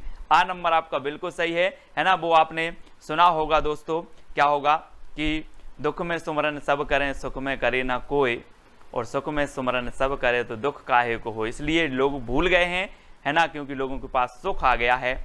मत भूलो रघुवीर को और यही सहाय करेंगे। तो लोग भूल गए हैं रघुवीर सहाय की रचना है, बहुत बढ़िया है, पूछी जाती है। और 1984 में इसे साहित्य अकादमी पुरस्कार भी मिला है। ठीक है दोस्तों, मैं एक बात जरूर कहूंगा कि जितनी भी साहित्य अकादमी पुरस्कार से पुरस्कृत रचनाएं हैं, ज्ञानपीठ, व्यास सम्मान, ये सबसे पहले आपके लिए महत्वपूर्ण होती हैं, है ना, क्योंकि ये रचनाएं अधिकांश पूछी जाती हैं। तो लोग भूल गए हैं कैसे? रघुवीर सहाय। ठीक है। कब्बे और काला पानी की रचनाकार कौन है दोस्तों? कब्बे और काला पानी आपने सुना होगा दोस्तों, आजादी के पूर्व काले पानी की सजा होती थी। काले पानी की सजा यानी कि अगर एक काले पानी की सजा हो गई अगर व्यक्ति को, तो वो वापस नहीं आ पाता था कभी। काले पानी की सजा, है ना। अंडमान निकोबार द्वीप आपने देखा होगा, वहां पर इसको समुद्र के उस पार भेज दिया जाता था और वहां से वापस नहीं आता था कभी व्यक्ति। और कब्बे और काला पानी, यहां पर आप देखो समुद्र में एक साइड काला पानी है और एक साइड कैसा है? निर्मल पानी है। तो हमें कैसा पानी पीना है? काला पानी नहीं पीना, हमें निर्मल पानी पीना है। कैसा? निर्मल। तो कब्बे और काला पानी की रचनाकार कौन होंगे? निर्मल वर्मा। बोले सर मुझे काला पानी नहीं पीना, मुझे तो निर्मल पीना है। तो काला पानी और निर्मल वर्मा, है ना, ये काला पानी, इसी का संबंध किससे होगा? निर्मल पानी से। तो निर्मल वर्मा इसके रचनाकार होंगे। और 1985 में इसे क्या मिला? साहित्य अकादमी पुरस्कार मिला। ये चीज भी आपको याद रखनी है। मैं कभी भी अब पूछूंगा, आप कभी नहीं भूलोगे। मैं बोलूंगा कब्बे और काला पानी, तो आप बता दोगे कि काला पानी नहीं सर, मुझे निर्मल पानी पीना है। तो निर्मल वर्मा। ठीक है। अगला है अपूर्वा के रचनाकार कौन है दोस्तों? ये याद रखना है, बहुत ही बढ़िया रचना है अपूर्वा। और अपूर्वा दोस्तों एक केदारनाथ अग्रवाल जी की रचना है, केदारनाथ अग्रवाल। ठीक है। और आपको पता होगा कि पूर्व में केदारनाथ में एक बहुत भयंकर क्या आई थी? बाढ़ आई थी। तो केदारनाथ में पूर्व में आई थी। तो अपूर्वा ये केदारनाथ अग्रवाल की है। और दोस्तों 1986 में इसे साहित्य अकादमी पुरस्कार मिला, 1986 में अपूर्वा के लिए। ठीक है। और केदारनाथ अग्रवाल इसके रचनाकार हैं। इन्हें कैन का कवि भी कहा जाता है, केदारनाथ अग्रवाल जी को। अगला है दोस्तों मगध के रचनाकार कौन है? मगध। अब एक चीज बताना दोस्तों कि जो मगध है, मगध के जो राजकुमार थे वो क्या करते थे? मगध के आपने क्या पढ़ा था? मगध एक साम्राज्य था, है ना, बहुत बड़ा साम्राज्य था मगध। और मगध यहाँ पर रचना आई है। तो मगध के जो राजा होते थे दोस्तों, जब किसी को सजा देते थे तो वो क्या करते थे? कान पकड़ते थे। क्या पकड़ते? कान पकड़ के सजा देते थे। तो श्रीकांत आपका बिल्कुल सही होगा। श्रीकांत यानी कि जो डी नंबर है वो आपका बिल्कुल सही हो जाएगा, है ना। श्रीकांत आपका सही होगा, श्रीकांत। ठीक है, यानी डी नंबर आपका बिल्कुल सही होगा। 1987 इसका रचना काल है। क्या है? 1987। ठीक है, रचना काल नहीं मतलब इसे साहित्य अकादमी पुरस्कार मिला है। मगध के रचनाकार हैं श्रीकांत वर्मा और 1987 में इसे साहित्य अकादमी पुरस्कार मिला। ये चीज आपको याद रखनी। ठीक है। अगला है दोस्तों अरंड के रचनाकार कौन है? अरंड मतलब आपको पता है क्या होता है? अरंड मतलब होता है वन। और वन में कौन गए थे? अयोध्या के नरेश श्री राम गए थे वन में कि नहीं गए? 14 साल का वनवास हुआ और कहाँ गए थे? अरंड में गए थे, वन में गए थे। कौन गए थे? नरेश। तो अरंड के रचनाकार कौन होंगे? नरेश मेहता, है ना। ऐसे कॉमन सेंस लगाना है और कुछ भी नहीं है ये, ना कोई ट्रैक है ना कुछ, सिर्फ अरंड में कौन गए थे? तो बोले अयोध्या के नरेश गए थे, है ना। तो नरेश मेहता। आ नंबर आपका बिल्कुल सही होगा। और दोस्तों 1988 में इसे क्या मिला? साहित्य अकादमी पुरस्कार मिला अरंड के लिए। ठीक है, नरेश मेहता जी की बहुत ही बढ़िया रचना है, याद रखना। अकाल में सारस की रचनाकार कौन है दोस्तों? अब दोस्तों एक चीज याद रखनी है, एक है केदारनाथ अग्रवाल और एक है केदारनाथ सिंह। ठीक है, केदारनाथ अग्रवाल की रचना अपूर्वा के लिए साहित्य अकादमी पुरस्कार मिला, लेकिन जो अकाल में सारस है ये केदारनाथ सिंह की रचना है, केदारनाथ सिंह, है ना, और इसे भी साहित्य अकादमी पुरस्कार मिला, यानी बी नंबर आपका सही हो जाएगा। और अकाल में सारस कहाँ जा रहे थे? केदारनाथ जा रहे थे। अकाल में सारस, ये सारस हैं दोस्तों, सारस, है ना, और सारस आपने देखे होंगे। और ये कहाँ जा रहे थे अकाल में? केदारनाथ जा रहे थे, केदारनाथ। तो केदारनाथ अग्रवाल, केदारनाथ सिंह की रचना है अकाल में सारस। और 1989 में दोस्तों इसे साहित्य अकादमी पुरस्कार मिला, ये चीज भी आपको याद रखनी है। ठीक है, 89। अगला है नीला चांद के रचनाकार कौन है दोस्तों? नीला चांद। और दोस्तों आपने देखा होगा शंकर जी को, आपने देखा है, इनकी मूर्ति को आपने देखा है, इनकी सिर पर यहाँ पर एक चांद का वो रहता है, चांद का चित्र बना रहता है इस प्रकार से। तो नीला चांद, यहाँ पर देखो तस्वीर में देखो शंकर जी की, जरा प्रणाम कर दो सभी लोग, है ना। और ये नीला चांद है, किसके सिर पर है? शिव जी के। तो ये नीला चांद रचना किसकी होगी? किसकी होगी? शिव प्रसाद सिंह की। ठीक है, अब किसी और की तो नहीं होगी? बोले सर नहीं होगी। अब जब नीला चांद आपने दिखा ही दिया है, ये नीला चांद तो कभी नहीं भूलेंगे शिव प्रसाद सिंह। और इसे मिला 1990 में। 1990 में क्या मिल गया दोस्तों? साहित्य अकादमी पुरस्कार मिला, साहित्य अकादमी। ठीक है, इसको आपको याद रखना है दोस्तों। मैं वक्त के हूं सामने, मैं वक्त के हूं सामने, मैं अगर किसी से बोलूं कि मैं वक्त के हूं सामने, तो वो बोलेगा यार वक्त के सामने क्यों खड़ा है, गिर जा, क्या कर, गिर जा। तो मैं वक्त के हूं सामने क्यों खड़ा है, गिर जा, यानी कि गिरजा कुमार माथुर। ठीक है, गिरजा कुमार माथुर इसके रचनाकार हो जाएंगे। अब वक्त के सामने खड़े नहीं होना है, गिर जाना है। ठीक है, तो गिरजा कुमार माथुर, मैं वक्त के हूँ सामने, गिरजा कुमार माथुर। और 1991, ठीक है, 1991 में दोस्तों इसे क्या मिला? साहित्य अकादमी पुरस्कार मिला 1991। और 90 में इसे मिला था आपकी नीला चांद के लिए। ठीक है, ये तो आपको पता है, नीला चांद 90 में इसे मिला। 1991 में मैं वक्त के हूँ सामने, इसके लिए साहित्य अकादमी पुरस्कार मिल गया। और ढाई घर के रचनाकार कौन है दोस्तों? अब देखो दोस्तों एक चीज याद रखना कि हमने यहां पर पढ़ा कि मैं वक्त के हूं सामने, गिरजा कुमार माथुर। ठीक है, लेकिन ढाई घर, अब यहां पर कॉमन सेंस लगाना, ढाई घर हो कैसे गया? 3 घर हुए हो, पहले तो होंगे 3 घर, 3 घर में से आधा घर क्या हो गया? गिर गया, गिर गया, बचे कितने? ढाई घर। तो ढाई घर में से आधा, 3 में से आधा गिरा, क्या गिरा? घर गिरा। तो कौन होंगे? गिरा तो गिरिराज किशोर, है ना, गिरिराज किशोर। बोले आधा घर गिर गया है, गिर गया है तो गिरिराज किशोर। ठीक है, बचे कितने घर? ढाई घर। थे कितने? 3 घर थे इस प्रकार से, और यहां से आधा घर गिर गया तो बचे ढाई। बोले सर ढाई घर, आधा कहाँ गया? बोले गिर गए, तो गिरिराज किशोर, यानी आ नंबर आपका बिल्कुल सही होगा। ढाई घर के रचनाकार गिरिराज किशोर। और 1992 में इसे क्या मिल गया? साहित्य अकादमी पुरस्कार मिल गया। बहुत ही बढ़िया, कई बार पूछी गई है। अब आप कभी नहीं भूलोगे, आप तो वीडियो देखकर भूल जाना वीडियो को। जब आप परीक्षा हॉल में बैठोगे और क्वेश्चन आपके सामने आएगा तो ये ट्रिक आपको याद आ ही जाएगी। आपको कोई कोड याद नहीं करवा रहा मैं, सिर्फ आप प्रश्न को देखोगे और उत्तर आप 101% सही लगा के आए हुए। ठीक है, ढाई घर की रचनाकार गिरिराज किशोर हैं। अर्धनारीश्वर की रचनाकार बताना है। अर्धनारीश्वर दोस्तों, अर्धनारीश्वर, ये आपने देखा होगा कुछ कुछ लोग ऐसे होते हैं कि उनमें आधे गुण तो होते हैं नारी के और आधे होते हैं पुरुष के, है ना। अब बोले सर बोले यार आधे गुण आप में नारी के आधे पुरुष के हैं, ये कैसा हुआ? अरे बोले अब विष्णु जी हैं सृष्टि के रचयिता, जैसा बनाया भगवान ने वैसा है ना। तो किसने बनाया सृष्टि को? विष्णु जी ने। अब भगवान ने जैसा बनाया यानी कि अर्धनारीश्वर बनाया, तो अर्धनारीश्वर हैं यानी कि विष्णु प्रभाकर। ठीक है, विष्णु प्रभाकर। बी नंबर आपका बिल्कुल सही हो जाएगा। ठीक है, बहुत सारी धारणाएं हैं दोस्तों इस सृष्टि के बारे में, है ना, बहुत सारी हैं। पृथ्वी की रचना कैसे हुई, धार्मिक मान्यताएं हैं, वैज्ञानिक मान्यताएं हैं, सारी मान्यताएं अलग अलग हैं। ठीक है, फिलहाल हमें सिर्फ याद करने का ये माध्यम है ना, और याद अपन करते रहते हैं। कहीं नहीं बहीं की रचनाकार कौन है दोस्तों? अब ये रचना है कहीं नहीं बहीं। अब बोले सर ऐसे कैसे याद होगी? ये होगी कैसे याद होगी? 4 विकल्प हैं, 2 सेकंड आपको दिए जाएंगे। कहीं नहीं वहीं जब सीता जी का हरण हो गया दोस्तों, तो इन्होंने कहा था कि हमें कहीं नहीं, हमें वहीं बैठना है। कहाँ? अशोक के वृक्ष के नीचे। कहीं नहीं वहीं, तो कहीं नहीं वहीं के रचनाकार कौन होंगे?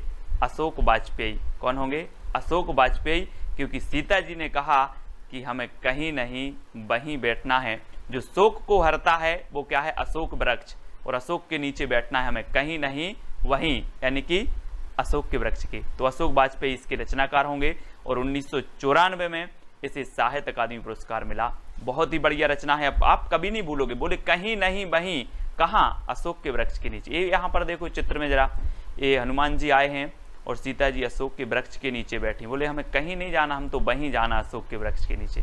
ठीक है, तो इस प्रकार से याद रखेंगे, है ना। कोई दूसरा नहीं की रचनाकार कौन होंगे? कोई दूसरा नहीं, है ना। कभी कभी ऐसा होता है दोस्तों, कैसा होता है? बोले कोई दूसरा नहीं, हमें तो कौन चाहिए? कुंवर चाहिए। कुंवर, है ना। कुंवर किसको बोलते हैं? आप लोग पढ़ते होंगे, कुंवर किसको बोलते हैं? बोलते होंगे, है ना। तो कभी कभी ऐसा होता है, हमें कोई नहीं चाहिए, हमें सिर्फ कुंवर चाहिए। क्या चाहिए? कुंवर। तो कुंवर नारायण, कुंवर नारायण, यानी कि जो आ नंबर है वो आपका बिल्कुल सही होगा। कोई दूसरा नहीं, कुंवर चाहिए। कुंवर आ नंबर आप लोग अपने अपने हिसाब से याद कर लेना। और 1995 में इस रचना के लिए दोस्तों साहित्य अकादमी पुरस्कार चाहिए। और कितने साल का कुंवर चाहिए? 95 साल का। कितने साल का? 95। ठीक है, तो 95 याद रख लेना। 1995, कुंवर नारायण, कोई दूसरा नहीं, कुंवर चाहिए। 1995 में से साहित्य अकादमी पुरस्कार मिल गया। मुझे चांद चाहिए, लो अब कुंवर चाहिए, अब चांद चाहिए। तो मुझे चांद चाहिए दोस्तों। अब चांद अगर आपको चाहिए है तो ऐसा नहीं मिलेगा। कैसे मिलेगा भाई? जब अपन ऊपर चांद आकाश में है, बोले इंद्र भी रहते वहीं पर, इंद्र से क्या करनी पड़ेगी? अपन को परमिशन लेनी पड़ेगी। परमिशन, बोले मुझे चांद चाहिए। अब चाहिए तो ठीक है, और इंद्र को क्या कहते हैं? सुरेंद्र भी कहते हैं। इंद्र का पर्यायवाची होता है दोस्तों सुरेंद्र। क्या होता है? सुरेंद्र, है ना। तो अगर चांद चाहिए तो इंद्र की परमिशन लेना है, सुरेंद्र की परमिशन लेना है, तो सुरेंद्र वर्मा। मुझे चांद चाहिए, सुरेंद्र वर्मा की रचना है। कभी भी याद रख लेना, बहुत अच्छी रचना है मुझे चांद चाहिए। और इसके लिए आपको सुरेंद्र की परमिशन लेनी पड़ेगी, इंद्र की परमिशन लेनी पड़ेगी, और डी नंबर आपका बिल्कुल सही हो जाएगा। ठीक, तो आपसे पहली बार आपसे पूछा जाता है, पहला प्रश्न पूछा जाता है कि अनुभव के आकाश में चांद की रचनाकार कौन है दोस्तों। तो 4 विकल्प हैं आपके, लीलाधर जगूड़ी, अरुण कमल, विनोद कुमार और मंगलेश डबराल। ये 4 में से 2 सेकंड में आपको बताना है दोस्तों। और किसी को अनुभव के आकाश में जाना है दोस्तों, तो उसका जुगाड़ करना पड़ता है। क्या करना पड़ता है? जुगाड़। अनुभव के आकाश में जाना है, अनुभव के आकाश में, है ना, चांद पर जाना है, तो क्या करना पड़ेगा? जुगाड़ करना पड़ेगा, यानी कि जगूड़ी। क्या हो जाएगा? जगूड़ी, लीलाधर जगूड़ी। अनुभव के आकाश में चांद पर अगर जाना है तो जुगाड़ करना होगा, मतलब अनुभव के आकाश में जो चांद के रचनाकार हैं वो कौन हो जाएंगे? लीलाधर जगूड़ी। ठीक है, ये चांद है दोस्तों, और ये अनुभव के आकाश का चांद है, और इस पर जाना है तो यहाँ से आपको जुगाड़ करना पड़ेगा। जुगाड़, राजस्थान में चलता है जुगाड़, है ना। और 1997 में दोस्तों इस रचना के लिए क्या मिला? साहित्य अकादमी पुरस्कार मिला है। ठीक है, अब आपकी अगर संतान बोले कि मुझे अनुभव के आकाश में चांद पर जाना है, तो आप जुगाड़ कर देना। ठीक है, संतान बोलेगी यानी कि 97। ठीक है, 97 में से साहित्य अकादमी पुरस्कार मिला है। ठीक है, ये चीज याद रखनी है दोस्तों। और अगला है नए इलाके में के रचनाकार कौन है? नए इलाके में दोस्तों, अब हमें नए इलाके में कमल खिलाना है। क्या खिलाना है? कमल खिलाना है। तो नए इलाके में की रचनाकार कौन होंगे? अब 2 सेकंड में आप उत्तर बता देना। मैंने थोड़ी सी आपको हिंट दे दी है कि नए इलाके में कमल खिलाना है, तो कौन होंगे? अरुण कमल। कौन होंगे? अरुण कमल इसके रचनाकार होंगे। और 1998 में इसे क्या मिलेगा दोस्तों? साहित्य अकादमी पुरस्कार। कब? 1998 में। अब कभी आपसे पूछा जाएगा नए इलाके में, बोले सर कमल खिलाना है, तो अरुण कमल। ठीक है, और 1998 में इसे कौन सा पुरस्कार मिलेगा? साहित्य अकादमी पुरस्कार मिलेगा। ठीक है, तो ये चीज आपको याद रखनी है। दीवार में एक खिड़की की रचनाकार कौन है दोस्तों? दीवार में एक खिड़की, है ना। तो इसको याद करना है कि कोई आपका विनोद नाम का मित्र है और विनोद के दीवार में एक खिड़की है। क्या कहोगे? विनोद के दीवार में एक खिड़की है, यानी कि दीवार में एक खिड़की के रचनाकार होंगे विनोद कुमार शुक्ल, यानी सी नंबर आपका बिल्कुल सही हो जाएगा, विनोद कुमार शुक्ल, दीवार में एक खिड़की। ठीक है। और इसका जो आपका साहित्य अकादमी पुरस्कार मिला वो कब मिला? 1999 में। ठीक है, याद रख लेना दोस्तों, दीवार में एक खिड़की है मतलब काय का फेर है, 99 का फेर है, इसलिए इस खिड़की को बंद करना है। ठीक है, तो दीवार में एक खिड़की, किसकी दीवार में? विनोद की दीवार में एक खिड़की है, मतलब 99 का फेर है। 99 हम बोलते हैं ना, 99 का आंकड़ा है। सचिन तेंदुलकर कई बार 99 पे आउट हुआ, 99 का कुछ तो आंकड़ा होगा ना, तो 1999 में इसे साहित्य अकादमी पुरस्कार मिला। ये चीज़ भी आपको देखनी है। अगला है दोस्तों, हम जो देखते हैं वो कैसा होता है? हम जो देखते हैं वो मंगल मंगल होता है ना। तो मंगलेश डबराल जी की रचना है, हम जो देखते हैं वो कैसा होता है? मंगल मंगल देखते हैं, है ना। कभी हमने अमंगल नहीं देखा, हम जो देखते हैं वो मंगल मंगल देखते हैं, और हम जो देखते हैं वो मंगल मंगल हो जाता है। तो हम जो देखते हैं कैसा देखना है? मंगल मंगल देखना है। मंगल मंगल हो जाए तो मंगलेश डबराल, यानी कि जो विकल्प नंबर आपका डी है वो बिल्कुल सही हो जाएगा। और 2000, जी हाँ दोस्तों, 2000 इसका सन है, 2000 में से साहित्य अकादमी पुरस्कार मिलेगा। और दोस्तों आपको कहीं 2000 रुपये मिल जाएं तो आपका तो मंगल मंगल हो जाएगा, है ना। बोले हम जो देखते हैं वो 2000 का नोट देखते हैं, और बोले मंगल मंगल हो जाता है ना। 2000 का नोट मिल जाए तो मंगल मंगल हो जाएगा, मंगल। डी नंबर आपका बिल्कुल सही होगा। कली कथा बाया बाईपास की रचनाकार कौन है दोस्तों? तो बताना है, 4 विकल्प हैं, 4 में से आपको बताना है। कली कथा बाया बाईपास, तो जल्दी से बताना है। ऐसे याद रखेंगे दोस्तों, कैसे याद रखेंगे कि अलका का पलका बाईपास में डला है और वहां पर क्या हो रही है? कथा हो रही है। ठीक है, अलका का पलका बाईपास में डला है और क्या हो रही है? कथा हो रही है। तो कली कथा बाईपास की रचनाकार कौन होंगे? अलका श्रावगी। ठीक है, अब याद रखेंगे, कभी नहीं भूलना है अलका का पलका कहाँ डला है? बाईपास में, और वहां पर क्या हो रही है? कथा हो रही है। सभी को सुनने जाना है। ठीक है, कली कथा बाया बाईपास अलका श्रावगी की ये रचना है, और 2001 में कब मिला इन्हें? 2001 में साहित्य अकादमी पुरस्कार मिला है। बहुत ही बढ़िया रचना है दोस्तों, कली कथा बाया बाईपास। ठीक है, तो इस प्रकार से ये तो सिर्फ मात्र याद करने का एक तरीका है, ट्रिक है, जिससे आपके माइंड में सेट हो जाए। ठीक है, बाकी कोई वास्तविकता से लेना देना नहीं रहता अपनी ट्रिक का। ठीक है, तो कली कथा बाया बाईपास की जो रचनाकार हैं वो अलका श्रावगी हैं, इतना आपको याद रखना। 2 पंक्तियों के बीच, दोस्तों आप लोग बोलते हो सर पंक्तियां याद करवा दो, पंक्तियां याद करवा दो, लेकिन मुझे पता है मैं क्यों नहीं करवाता। पंक्तियों में बड़ा जोश होता है। क्या होता है? 2 पंक्तियों के बीच बड़ा जोश होता है। बोलती हैं सर मेरी ट्रिक पहले बनवाओ, बोलती है मेरी ट्रिक पहली बनाओ। 2 पंक्तियों के बीच क्या है? जोश है। मेरी ट्रिक पहले बनाओ, मेरी ट्रिक पहले बनाओ। ठीक है, इसलिए मैं बना नहीं पा रहा हूँ। 2 पंक्तियां बोलती हैं, है ना। 2 पंक्तियों के बीच क्या है? जोश है। तो 2 पंक्तियों के बीच के रचनाकार कौन होंगे? राजेश जोशी। राजेश जोशी यानी कि जोश, है ना, राजेश जोशी। तो जोशी से क्या आएगा? जोश। और 2 पंक्तियों के बीच क्या है? जोश है ना। तो 7 नंबर आपका बिल्कुल सही होगा। और इसे 2002 में, अब 2 पंक्ति आ रही हैं दोस्तों, है ना, 2 पंक्ति आ रही हैं, तो 2002 में क्या मिलेगा? आगे पीछे, आगे 2 और पीछे 2। बोले ऐसा नंबर बताओ जिसमें आगे 2 और पीछे 2। बोले 2002। अब 2 पंक्तियों के बीच जोश है तो राजेश जोशी, इस प्रकार से याद रखेंगे। और 2002 में इसे साहित्य अकादमी पुरस्कार भी मिल जाता है। ठीक है, कितने पाकिस्तान के रचनाकार कौन है दोस्तों? कितने पाकिस्तान, है ना। मैंने बोला कि पाकिस्तान है, बोले कितने पाकिस्तान है बता दो, मैं सभी जगह क्या खिला दूंगा? कमल खिला दूंगा, है ना। कमल खिला दूंगा, वहां के लोग अच्छे बन जाएंगे, है ना। तो कितने पाकिस्तान के रचनाकार कौन होंगे? कौन होंगे? कमल खिला दूंगा तो कमलेश्वर। कौन होंगे? कमलेश्वर, है ना। याद रख लेना, इनकी एक आत्मकथा है दोस्तों। गर्दिश के दिन जब इनकी आत्मकथा पढ़ोगे, इनके बारे में पढ़ोगे, तो आपको भी आंसू आ जाएंगे कमलेश्वर के बारे में। इनकी ये रचना है कितने पाकिस्तान, और इसे 2003 में दोस्तों इसे क्या मिला, साहित्य अकादमी पुरस्कार मिला। ठीक है, तो कितने पाकिस्तान के रचनाकार कौन है? बोले सर जितने भी पाकिस्तान हो, कितने पाकिस्तान है सब बता दो, मैं सभी के अंदर संस्कार भर दूंगा, कमल खिला दूंगा वहां पर। ठीक है, तो कमलेश्वर, कमल खिला दूंगा तो कमलेश्वर। ठीक है, अगला है दोस्तों दुष्चक्र में सृष्टा की रचनाकार कौन है? दोस्तों बहुत ही बढ़िया ट्रिक है कि जब दुष्चक्र का क्या आता है, दुष्चक्र का फेर आता है, दुष्चक्र का फेर आता है तो वीरान हो जाता है दोस्तों, है ना, वो जगह वीरान हो जाती है जब दुष्चक्र का फेर आता है। तो दुष्चक्र में सृष्टा की रचनाकार कौन है? दुष्चक्र में सृष्टा की रचनाकार होंगे बीरेन डंगवाल। कौन है?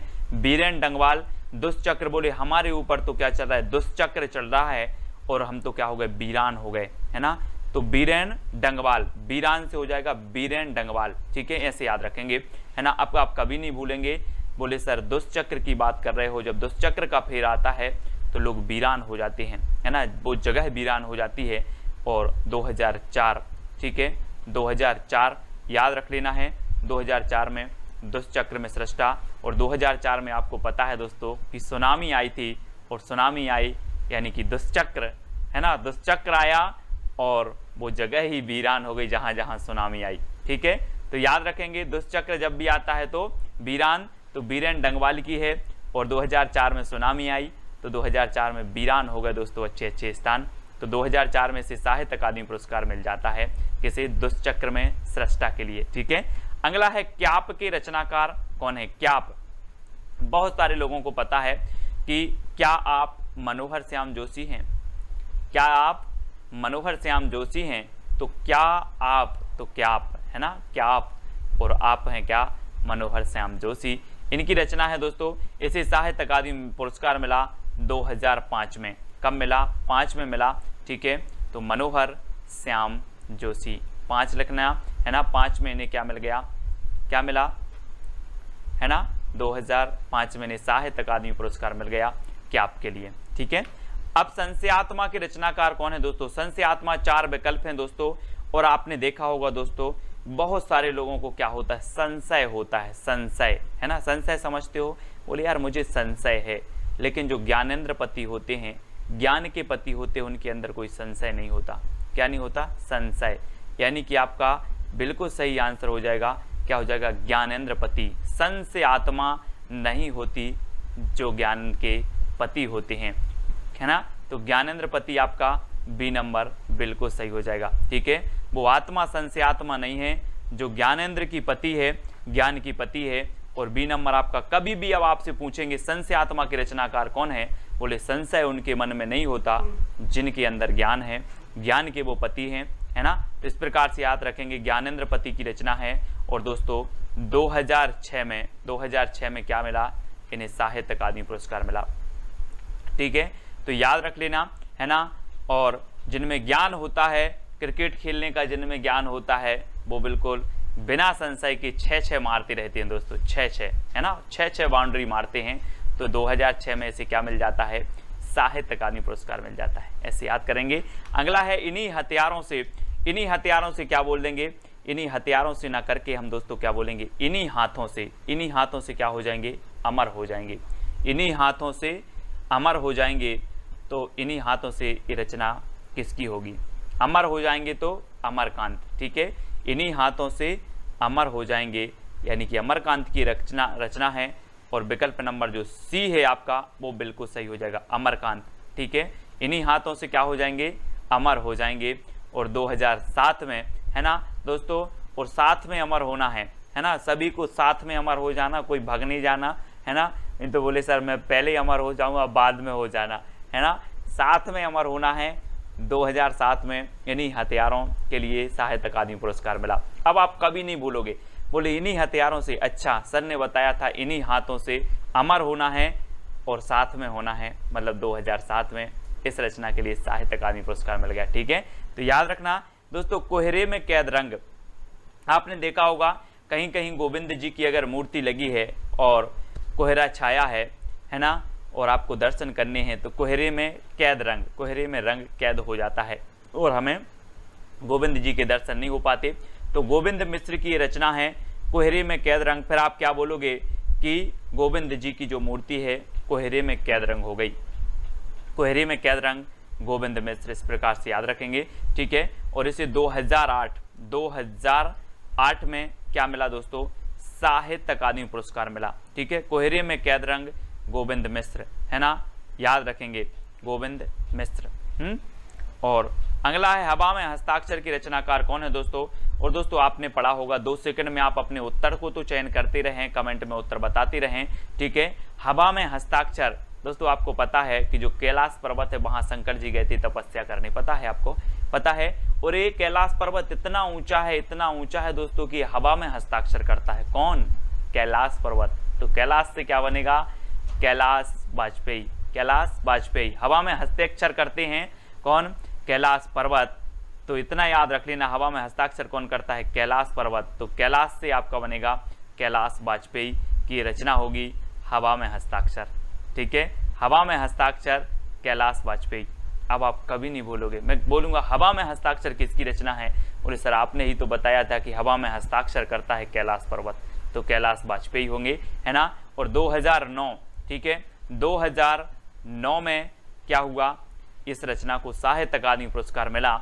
और मैं बोलूंगा आपसे कि आप भी हवा में हस्ताक्षर करोगे क्या, तो आप बोलोगे नो, मुझे नहीं करना हवा में, मैं तो कागज में कर दूंगा, है ना। तो 9 से बनेगा आपका 9, 2009 में इसे साहित्य अकादमी पुरस्कार मिला हवा में हस्ताक्षर के लिए। तो इस प्रकार से याद रखना। अगला है दोस्तों मोहनदास के रचनाकार कौन है, जल्दी से बताना है। आपने सुना होगा, कई बार सुना होगा, मोहनदास जब भी बात आती है तो आपके अंदर आ जाता है मोहनदास करमचंद गांधी। आता है कि नहीं, सभी लोगों को आता है दोस्तों। जब मोहनदास करमचंद गांधी का उदय हुआ, 1869 में इनका जन्म हुआ, मतलब उदय हुआ, तो ये सारे भारत में क्या लेकर के आए, प्रकाश लेकर के आए। कौन, मोहनदास। तो मोहनदास रचना के रचनाकार कौन होंगे, उदय प्रकाश। कौन होंगे, उदय प्रकाश। बोले सर मोहन का जब उदय हुआ तो प्रकाश लेकर के आए, तो उदय प्रकाश। मोहनदास जो रचना होगी वो किसकी होगी, उदय प्रकाश की होगी। यानी जो डी नंबर है वो आपका बिल्कुल सही होगा। और दोस्तों 2010 है, इस मोहनदास रचना के लिए क्या मिला था, साहित्य अकादमी पुरस्कार मिला था। तो याद रख लेना है। और मोहनदास ने 10 देशों में मोहनदास की आज मूर्ति लगी होगी, लगी कि नहीं लगी, लगी है।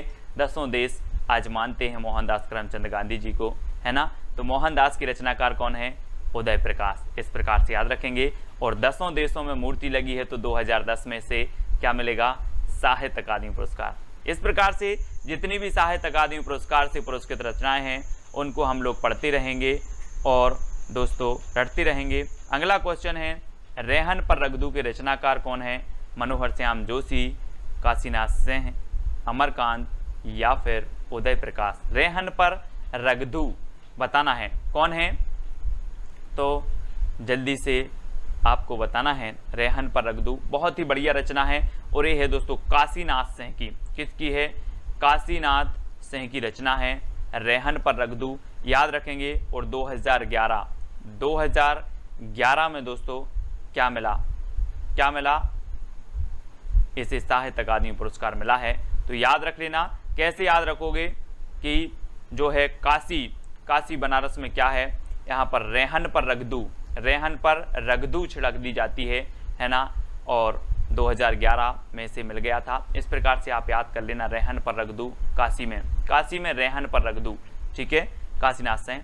अगला है पत्थर फेंक रहा हूं की रचनाकार कौन है। पत्थर फेंक रहा हूं, कहां फेंक रहे हो, चंद्र के तले। चंद्र के ताले तोड़ना है, काय के ताले तोड़ना है, चांद के ताले तोड़ना है, इसलिए पत्थर फेंक रहा हूं, क्योंकि हमारा मंगल मिशन नहीं पहुंच पाया था, है ना। इसलिए चांद के क्या करना है, ताले तोड़ रहा हूं। पत्थर फेंक रहा हूं किस लिए, चांद के ताले तोड़ने के लिए, क्योंकि हमारा मंगल मिशन पहुंच नहीं पाया था, ताला डले होंगे शायद, है ना। तो पत्थर फेंक रहा हूं चांद के, यानी कि चंद्रकांत देव ताले, तो ताले चांद के ताले तोड़ने के लिए, है ना। क्या फेंक रहा हूं, पत्थर फेंक रहा हूं। अब आप कभी पत्थर फेंकोगे, बोले क्यों फेंक रहे हो, बोले सर चांद के ताले तोड़ने के लिए, हमारा मंगल मिशन नहीं पहुंच पाया था, है ना। तो चांद के ताले याद रख लेना। और 2012 में दोस्तों 12 में क्या हुआ, इसे साहित्य अकादमी पुरस्कार मिला 12 में, ठीक है। और 12 पत्थर इन्होंने फेंके थे, बोले हम 12 पत्थर फेंकेंगे और चांद का ताला टूट जाएगा, ठीक है। तो 2012 में। मिलजुल मन की रचनाकार कौन है दोस्तों? 4 विकल्प हैं, बहुत ही बढ़िया ट्रिक है दोस्तों। जिसका मन मृदुल होता है, कैसा होता है? मृदुल होता है, वो मिलजुल कर रहता है, और जिसका मन कठोर होता है वो मिलजुल कर नहीं रहता है ना। तो मृदुल मन सभी को बना के रखना है ना, ताकि सभी लोग मिलजुल कर रहें। मिलजुल मन, अब कभी पूछा जाएगा आपसे कि मिलजुल मन जो रचना है वो किसकी है, तो आप बिल्कुल सही बताओगे, मृदुला गर्ग। बोले सर आपने तो बताया था कि मन को मृदुल रखो ताकि सभी लोग कैसे रहें, मिलजुल कर रहें। तो मृदुला गर्ग यानी कि जो सा नंबर है वो आपका बिल्कुल सही होगा। और 2013 है ना, 2013 में से साहित्य अकादमी पुरस्कार मिला है ना। तो कभी पूछ लेना अपने जितने भी साथी हैं कि तेरा मन मृदुल है कि नहीं।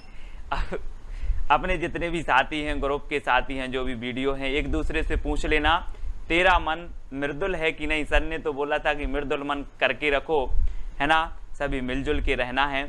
तो तेरा मन मृदुल है कि नहीं, तेरा मन मृदुल है कि नहीं। तो 2013 में इसे क्या मिल गया? साहित्य अकादमी पुरस्कार मिल गया, ठीक है। तो याद रख लेना है, मन को कैसा रखना है? मृदुल और मिलजुल कर रहना है, ठीक है। और तेरा मन मृदुल है कि नहीं, इस प्रकार से। अगला है विनायक की रचनाकार कौन है दोस्तों? आपको पता है विनायक किसे बोला जाता है? विनायक बोला जाता है दोस्तों गणेश जी को, है ना। आप देखते हैं गणेश जी की पूजन करते हैं और इन्हें विनायक बोला जाता है, ठीक है। और 2 सेकंड में आप अपना उत्तर तो बताते ही जाएंगे। और दोस्तों रमेश चंद्र जो साय हैं, रमेश चंद्र साय, ये विनायक की बहुत पूजन करते हैं। कौन? रमेश चंद्र साय। सभी लोग किया करो, लेकिन ये रमेश चंद्र साय हैं, रमेश चंद्र, ये बहुत पूजन करते हैं किसकी? विनायक की। तो विनायक के रचनाकार कौन होंगे? रमेश चंद्र साय होंगे। और 2014 में क्या मिलेगा? साहित्य अकादमी पुरस्कार मिलेगा, ठीक है। कब? 2014 में विनायक के लिए साहित्य अकादमी पुरस्कार मिला। और ये रचना किसकी है? रमेश चंद्र साय की है, ठीक है। आग की हंसी के रचनाकार कौन है दोस्तों? आग की हंसी, 4 विकल्प हैं, मनोहर श्याम जोशी, रामदरस मिश्र, मृदुला गर्ग या फिर उदय प्रकाश। दोस्तों बहुत ही बढ़िया ट्रिक है कि जब सीता जी की जो अग्नि परीक्षा हुई थी, अग्नि परीक्षा हुई तो आग की हंसी भी चाहती थी कि मुझे राम के दरस मिल जाएं। आग की हंसी क्या चाहती थी? कि मुझे राम के दरस मिल जाएं।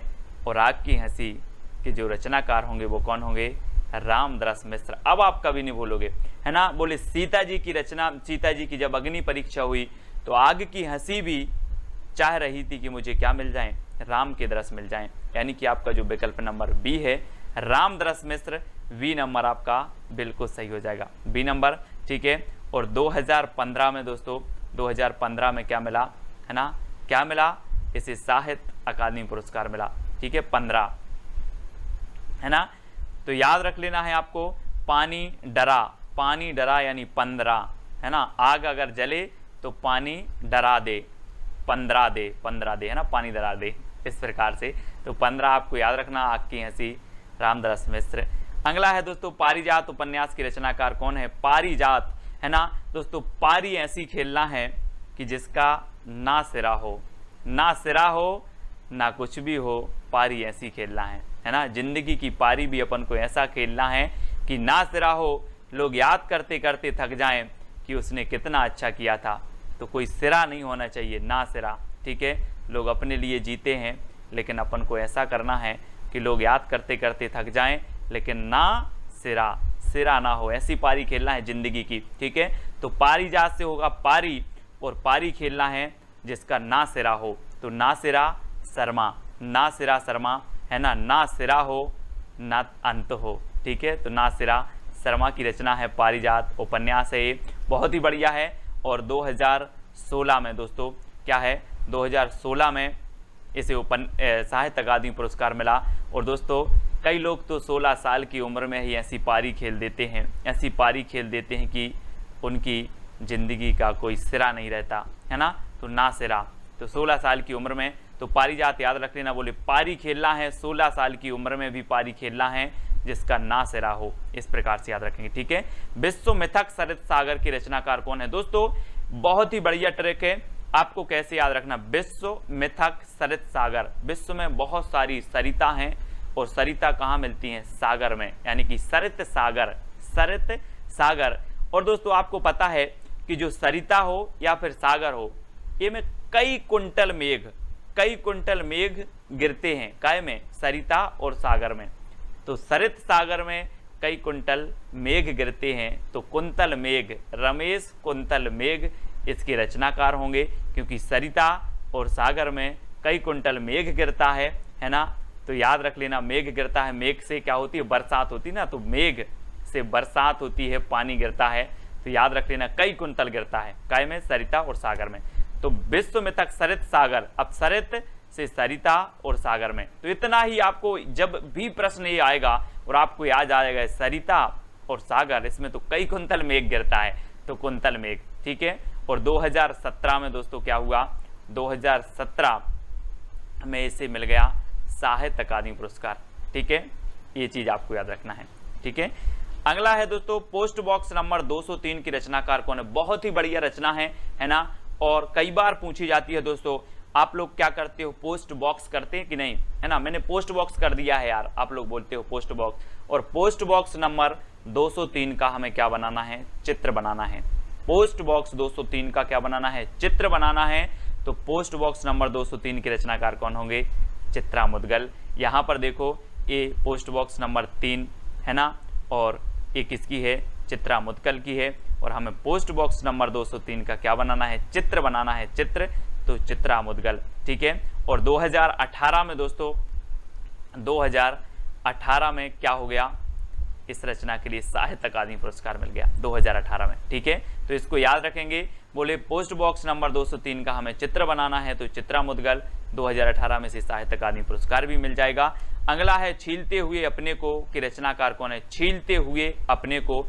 आपको पता है दोस्तों कि किशोर जो होते हैं, किशोर, आपके घर में भी किशोर होते, वो तो छीलते रहते पापा को, 50 का दे दो, 100 का दे दो, छीलते रहते हैं, कौन, किशोर, किशोर। तो नंद किशोर आचार्य, नंद किशोर, है ना, नंद होते हैं, बोले मेरा नंद है, छोटा सा नंद है, किशोर है, और वो पापा को क्या कहता है, छीलता रहता है, कभी 50 दे दो, कभी 5 दे दो, कभी 10 दे दो, छीलते हुए अपने को, कौन, किशोर। तो नंद किशोर आचार्य की रचना है ना, और इसे 2019 में दोस्तों क्या मिला, साहित्य अकादमी पुरस्कार मिला। ये चीज आपको याद रखनी है, कभी भी पूछा जाएगा, बोले छीलते हुए अपने को, कौन, किशोर, नंद किशोर आचार्य, ठीक है। और 2019 में इसे साहित्य अकादमी पुरस्कार मिल गया। और हिंदी की रचनाकार, तो जल्दी से हमें बताना है कि ये जो भारत के भाषा परिवार और हिंदी के रचनाकार, इसके जो रचनाकार है मतलब वो कौन है, ये चीज़ हमें बतानी है। और इस रचना को सबसे पहले व्यास सम्मान मिला था, और ये रचना किसकी है दोस्तों, है ना, व्यास सम्मान वाले इन्होंने सोचा होगा कि सबसे पहले जो दिया जाए वो भारत के भाषा परिवार के लिए दिया जाए, है ना। और इसके रचनाकार है डॉक्टर रामविलास शर्मा, और 1 नंबर यहाँ पर आपका बिल्कुल सही होगा। और 1991 में, जी हाँ दोस्तों, 1991 में इस रचना के लिए क्या मिला, व्यास सम्मान मिला। अब ये चीज़ आपको याद रखनी है कि भारत के भाषा परिवार और हिंदी, इसके लिए व्यास सम्मान कब मिला, 1991 में मिला। और ये रचना किसकी है, तो ये डॉक्टर रामविलास शर्मा की है, ये चीज़ भी याद रखनी है, ठीक है। अब कैसे याद रखोगे इसको, ऐसे याद रखना है कि सबसे पहले सोचा होगा कि हिंदी भाषा, भारत के भाषा जो परिवार हैं उनको दे दिया जाए, बाकी तो फिर इन भाषाओं में रचित रचनाओं को देना ही है। तो भारत के भाषा परिवार और हिंदी एक रचना है रामविलास शर्मा की, उसको दे दिया गया, ठीक है।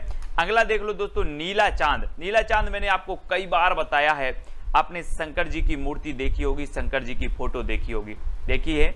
और यहाँ पर शंकर जी की यहाँ पर क्या है, नीला चांद रहता है, चांद रहता है ना यहाँ पर, चांद, तो हम बोलेंगे कि वो क्या है, नीला चांद, है ना। और नीला चांद किसके मस्तिष्क पर है, शंकर जी के, है ना, शिव जी के। तो ये नीला चांद रचना किसकी होगी, शिव प्रसाद सिंह की, है ना, शिव प्रसाद सिंह की रचना होगी दोस्तों। और आपको पता है कि इसके लिए साहित्य अकादमी पुरस्कार भी मिला 1990 में, 1990 में साहित्य अकादमी पुरस्कार मिला।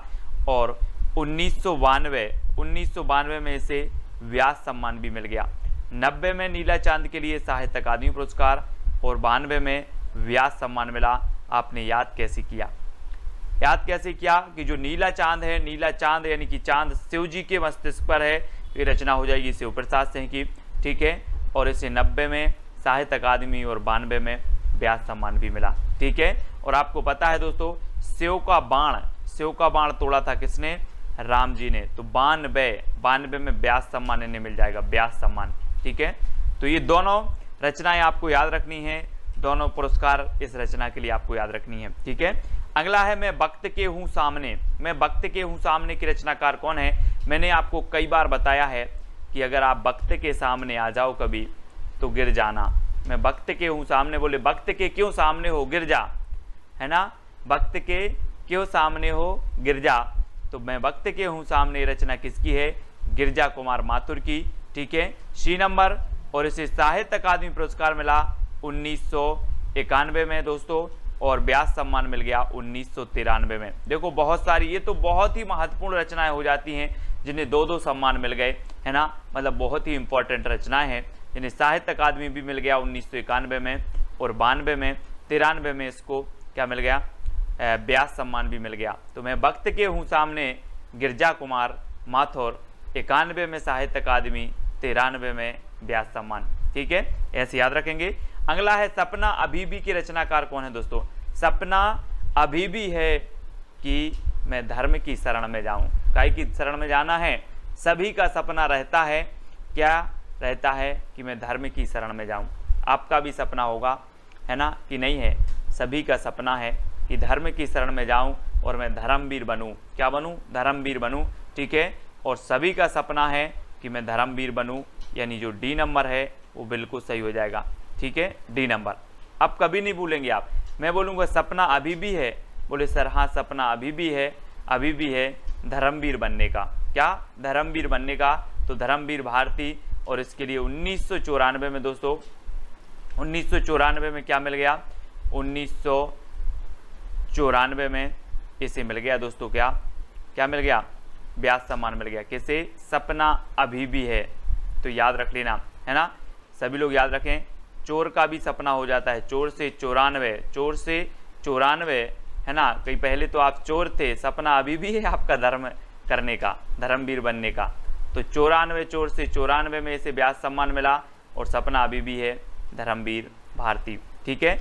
आत्मजयी की रचनाकार कौन है दोस्तों? हमने एक रचना पढ़ी थी, कोई दूसरा नहीं, कुंवर चाहिए, कोई दूसरा नहीं, कुंवर चाहिए। अब इसको कर लो कि कोई दूसरा नहीं, आत्मजयी कुंवर चाहिए। कैसा चाहिए? आत्मजयी कुंवर चाहिए, कोई दूसरा नहीं चाहिए, यानी कि कुंवर नारायण, ठीक है। आ नंबर आपका बिल्कुल सही होगा। आत्मजयी कुंवर चाहिए तो कुंवर नारायण, कोई दूसरा नहीं, यानी कि 1995 में इसे साहित्य अकादमी पुरस्कार मिला, कोई दूसरा नहीं। ये रचना भी किसकी है? कुंवर नारायण की है। और आत्मजयी ये रचना भी किसकी है? कुंवर नारायण की है। और 1995 में इसे ये व्यास सम्मान मिला दोस्तों, है ना। 2 रचनाएं इनकी हैं, बहुत ही बढ़िया रचनाएं हैं। कोई दूसरा नहीं, कुंवर चाहिए, 1995 साल का कुंवर चाहिए, ठीक है, याद रखेंगे। और 95 में ही दोस्तों इनकी आत्मजयी को मिला व्यास सम्मान, और 95 में ही कोई दूसरा नहीं इस रचना के लिए साहित्य अकादमी पुरस्कार मिला, ठीक है। तो ये चीज भी आपको याद रखनी है, सभी लोग याद रखेंगे, है ना, सभी लोगों को याद रखना है। और अगला देख लेते हैं यहाँ पर हिंदी साहित्य और संवेदना का विकास की रचनाकार कौन है? हिंदी साहित्य और संवेदना, 4 विकल्प हैं दोस्तों। एक चीज बताना कि मैं जिसके बारे में जानता हूं उसके प्रति संवेदना प्रकट करता हूं, है ना। मैं जिसका स्वरूप जानता हूं उसके बारे में संवेदना प्रकट करता हूं। मैं जिसका स्वरूप ही नहीं जानता तो क्या संवेदना प्रकट करना? तो स्वरूप जानता हूं, है ना, उसके बारे में क्या करते हैं? संवेदना प्रकट करते हैं। तो डॉक्टर रामस्वरूप चतुर्वेदी की रचना हो जाएगी। बोले सर मैं संवेदना प्रकट न करने गया था क्योंकि मुझे उसका स्वरूप पता था कि वो बहुत अच्छा है। हिंदी साहित्य और संवेदना का विकास ये रामस्वरूप चतुर्वेदी का है, ठीक है। हम हिंदी साहित्य का विकास जानते हैं, हिंदी साहित्य के बारे में जानते हैं, हिंदी साहित्य के बारे में संवेदना प्रकट करेंगे क्योंकि हमें इसका स्वरूप पता है, स्वरूप, ठीक है। और इस रचना के लिए दोस्तों 1996 में व्यास सम्मान मिल गया। किसे? हिंदी साहित्य और संवेदना के विकास के लिए। तो ये चीज आपको याद रखनी है। और दोस्तों उत्तर कबीर तथा अन्य कविताएं के रचनाकार कौन है? उत्तर कबीर तथा अन्य कविताएं, कुंवर नारायण, डॉक्टर रामस्वरूप चतुर्वेदी, डॉक्टर केदारनाथ सिंह या फिर गोविंद मिश्र। तो उत्तर कबीर तथा अन्य कविताएं के जो रचनाकार हैं वो हैं दोस्तों 1997 में से व्यास सम्मान मिला और वो केदारनाथ से हैं। तो इसको याद रख लेना है ना। उत्तर कबीर तथा अन्य कविताएं, है ना, उत्तर कबीर तथा अन्य कविताएं कैसे याद रखोगे? कबीर की बात आई है दोस्तों यहाँ पर, तो केदारनाथ में जब बाढ़ आई तो कबीर भी क्या गए? देखने गए। इस प्रकार से रख लेंगे, कबीर भी देखने गए थे। तो उत्तर कबीर तथा अन्य कविताएं रचना केदारनाथ से की है 1997 में। क्या मिल गया इसे? व्यास सम्मान मिल गया, व्यास। ठीक है, अगला देखते हैं दोस्तों, 5 आंगनों वाला घर। 5 आंगनों वाला घर की रचनाकार बताना है। आपको पता होगा दोस्तों कि आपने पढ़ी होगी, सूरदास ने लिखी है कि घुटरू बन खेलत, कृष्ण जी के बारे में लिखा है ना, घुटरू बन खेलत, आंगन में घुटरू बन खेलत, इस प्रकार से एक पंक्ति उन्होंने लिखी है। तो आंगन में कौन खेलते थे?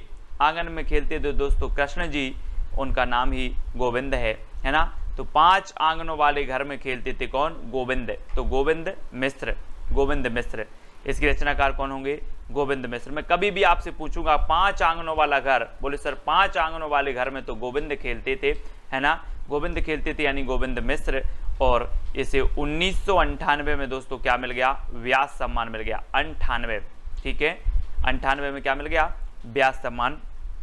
विश्रामपुर का संत, जी हाँ दोस्तों, अब एक चीज बताना कि जब माँ का लाल थक जाता है, जब माँ का लाल थक जाता है तो माँ बोलती है विश्राम कर ले। क्या बोलती है? विश्राम कर ले। तो विश्रामपुर का संत कौन होगा? कोई लाल ही होगा दोस्तों, लाल होगा, यानी कि श्रीलाल शुक्ल की रचना है विश्रामपुर का संत। कई बार पूछी गई है। राग दरबारी भी आपको रचनापति पता होगी दोस्तों, श्रीलाल शुक्ल जी की, है ना, और श्रीलाल शुक्ल की एक रचना है, कई बार पूछी गई, विश्रामपुर का संत, है ना। माँ किससे बोलेगी? लाल से बोलेगी कि विश्राम कर ले। तो लाल से श्रीलाल शुक्ल, ऐसे याद रखेंगे। और दोस्तों 1999 में इसे व्यास सम्मान मिला, है ना, व्यास सम्मान मिला। ये चीज भी आपको याद रखनी है। और लाल विश्राम नहीं करता, बोले 99 का फेर है, मैं विश्राम नहीं करूंगा। क्या नहीं करूंगा? विश्राम। तो 99 का फेर है, याद रख लेना। और विश्रामपुर का संत श्रीलाल शुक्ल की रचना हो जाएगी, व्यास सम्मान 1999। पहला गिरमिटिया के रचनाकार कौन है? पहला गिरमिटिया, जी हाँ दोस्तों। अब दोस्तों याद रख लेना, 2 सेकंड में आप अपने उत्तर को तो बताना। यहां पर दिया है गिर, तो उत्तर में भी क्या आना चाहिए? गिर, है ना। तो ये देखो, गिरिराज किशोर, गिरमिटिया, पहला गिरमिटिया गिरिराज किशोर, है ना। तो ये तो उत्तर में आपको गिरिराज किशोर समझ में आ गया। और 2000 में जो है क्या है, ये रचना को व्यास सम्मान मिला था, पहला गिरमिटिया, है ना। बोले पहला गिरमिटिया मैंने 2000 रुपये में खरीद लिया, क्योंकि वो क्या हो गया था? गिर गया था। तो गिरिराज किशोर, है ना, पहला गिरमिटिया गिर गया था जो मैंने 2000 रुपये में खरीदा था। इस प्रकार से तो गिरिराज किशोर इसके रचनाकार होंगे, 2000 में से व्यास सम्मान मिल जाएगा। ठीक है, अगला है दोस्तों आपका आलोचना का पक्ष के रचनाकार कौन है? आलोचना का पक्ष, इसके रचनाकार बताना है। कैलाश वाजपेयी, डॉक्टर रमेश चंद्र शाह, चित्रा मुदगल या फिर गिरिराज किशोर। तो आलोचना का पक्ष को आपका बिल्कुल सही आंसर होगा रमेश चंद्र शाह है। जी हाँ दोस्तों, डॉक्टर रमेश चंद्र शाह इसके रचनाकार हैं। बहुत ही बढ़िया रचना है ना। और इसे 2001 में क्या मिला? 2001 में इसे दोस्तों व्यास सम्मान मिल गया, आलोचना का पक्ष। ठीक है, रमेश चंद्र शाह, ऐसे भी आपको याद रखना, शाह, ठीक है, रमेश चंद्र शाह, है ना, याद रखेंगे। अगला है दोस्तों पृथ्वी का कृष्ण पक्ष की रचनाकार कौन है? पृथ्वी का कृष्ण पक्ष। दोस्तों पृथ्वी पर चाहे कृष्ण पक्ष हो चाहे शुक्ल पक्ष हो, लेकिन शंकर जी ने तो अपना जो तपस्या की वो कहाँ पर की? कैलाश पर्वत पर। कैलाश पर्वत पर बोले कि पृथ्वी पर चाहे शुक्ल पक्ष हो चाहे कृष्ण पक्ष हो, मैं तो अब कैलाश पर्वत पर तपस्या कर रहा हूँ। ठीक है, तो पृथ्वी के कैलाश पर्वत पर तपस्या की श्री कृष्ण ने और चाहे कृष्ण पक्ष हो या शुक्ल पक्ष, कैलाश पर्वत पर ही की तो कैलाश वाजपेयी। पृथ्वी का कृष्ण पक्ष कैलाश पर्वत पर, यानी कि कैलाश वाजपेयी, है ना। याद रखेंगे इस प्रकार से कि पृथ्वी का कृष्ण पक्ष कैलाश पर्वत पर, है ना, तो कैलाश वाजपेयी रचनाकार हो जाएंगे। और 2002 में से क्या मिल गया, इसे मिल गया व्यास सम्मान 2002 में, ठीक है, याद रखना, है ना। अब आप बोलोगे सर एक कैलाश पर्वत शंकर जी गए थे, एक आध और होता, 2 होते 2 तो मैं भी चला जाता, है ना, तो 2 होते तो 2002 कैलाश वाजपेयी की रचना पृथ्वी का कृष्ण पक्ष को इसे व्यास सम्मान से सम्मानित किया गया। अब दोस्तों अगला बताना है आपको, आबा के रचनाकार कौन है। आबा कैलाश वाजपेयी, डॉक्टर रमेश चंद्र शाह, चित्रा मुदगल या फिर गिरिराज किशोर। 2 दिए जाते सेकंड, 2 सेकंड आपको दिए जाते हैं दोस्तों। आबा से आपको नहीं लग रहा, आमा, आमा, आबा, आबा, और आबा का हमें क्या बनाना है, चित्र बनाना है। मैं आपसे बोलूं आमा का चित्र बना देना, आमा, ठीक है, आमा, आम या आमा या आबा, इस प्रकार से। तो इसका क्या बनाना है, हमें चित्र बनाना है, चित्र, ठीक है। तो चित्र बनाना है आबा का, तो चित्रा मुदगल, आबा की रचना, आबा जो रचना है वो किसकी है, चित्रा मुदगल की, क्योंकि आबा का हमें क्या बनाना है, चित्र बनाना है। और इसे 2003 में क्या मिला दोस्तों, व्यास सम्मान मिल गया। और चित्र आपको कितने बनाने हैं, 3 चित्र बनाना है आबा के, 3 चित्र बनाना है, तो चित्रा मुदगल, और 3 बनाना है तो 2003 में इसे व्यास सम्मान से सम्मानित किया गया। अगला देख लेते हैं दोस्तों, कठगुलाब के रचनाकार कौन है। 4 विकल्प हैं, 2 सेकंड में आप अपने उत्तर का चयन करेंगे। और एक चीज बताएंगे दोस्तों कि जो गुलाब होता है, गुलाब वो कैसा होता है, कठोर होता है कि मृदुल होता है, जल्दी से बताएं, है ना। गुलाब की पहचान दोस्तों मृदुल से की जाती है, यानी कि बहुत मलिन, है ना, बहुत मृदुल है। तो गुलाब आया यहाँ पर, कठगुलाब, और ये रचना हो जाएगी किसकी, मृदुला गर्ग, है ना, मृदुला गर्ग, ठीक है, तो याद रख लेना। और 2004 में दोस्तों, 2004 में क्या मिला, इसे व्यास सम्मान मिला।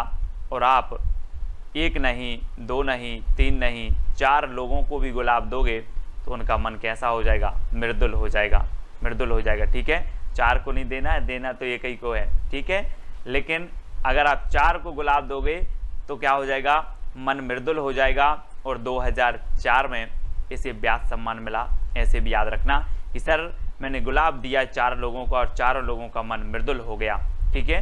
तो 4 में मृदुला गर्ग की कठगुलाब रचना को कथा सतीसर, जी हाँ दोस्तों, कथा सतीसर की रचनाकार बताना है।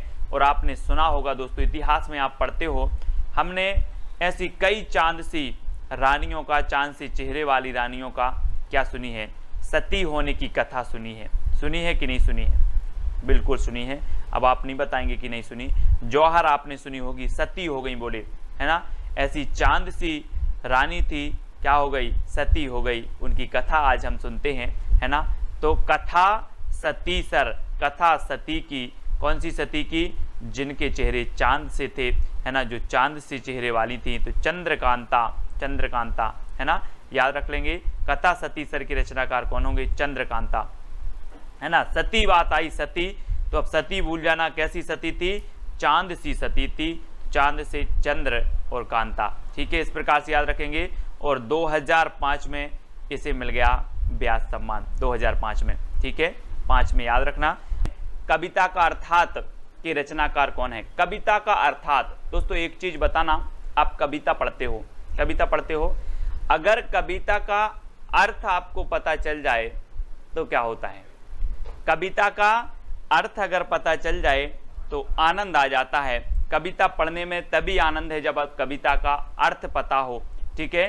तो कविता का अर्थ पता चल जाए तो क्या आ जाता है, परम आनंद आ जाता है। तो परमानंद श्रीवास्तव, परमानंद श्रीवास्तव बोले सर बहुत बढ़िया ट्रिक बताई आपने कि कविता का अर्थ पता चल जाए तो परम आनंद आ जाता है, तो परमानंद श्रीवास्तव। और इसे 2006 में, जी हाँ दोस्तों, 2006 में इसे क्या मिला, व्यास सम्मान मिला, ठीक है। तो ये याद रख लेना है और आपको पता करना है कि कविता का अर्थ परमानंद, ठीक है। अगला है समय सरगम की रचनाकार कौन है दोस्तों। समय को क्या बनाना है, हमें सरगम बनाना है दोस्तों। समय एक सा नहीं होता, समय को सरगम बनाना है। कैसे बनेगा? समय सरगम की रचनाकार बताना। यहाँ पर 2 सेकंड में आपका समय है। और दोस्तों अगर आपके साथ कृष्ण आ जाएं, आपके साथ कृष्ण आ जाएं तो आपका समय क्या होगा? सामान्य नहीं रहेगा, सरगम बन जाएगा। कैसा बन जाएगा? सरगम बन जाएगा।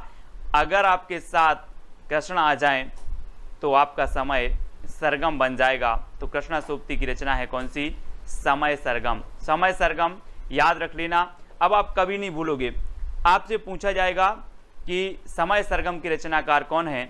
बोले समय को सरगम बनाना है तो कृष्ण की जयकार करो, है ना, कृष्ण के दरबार में जाओ, कृष्ण की शरण में जाओ।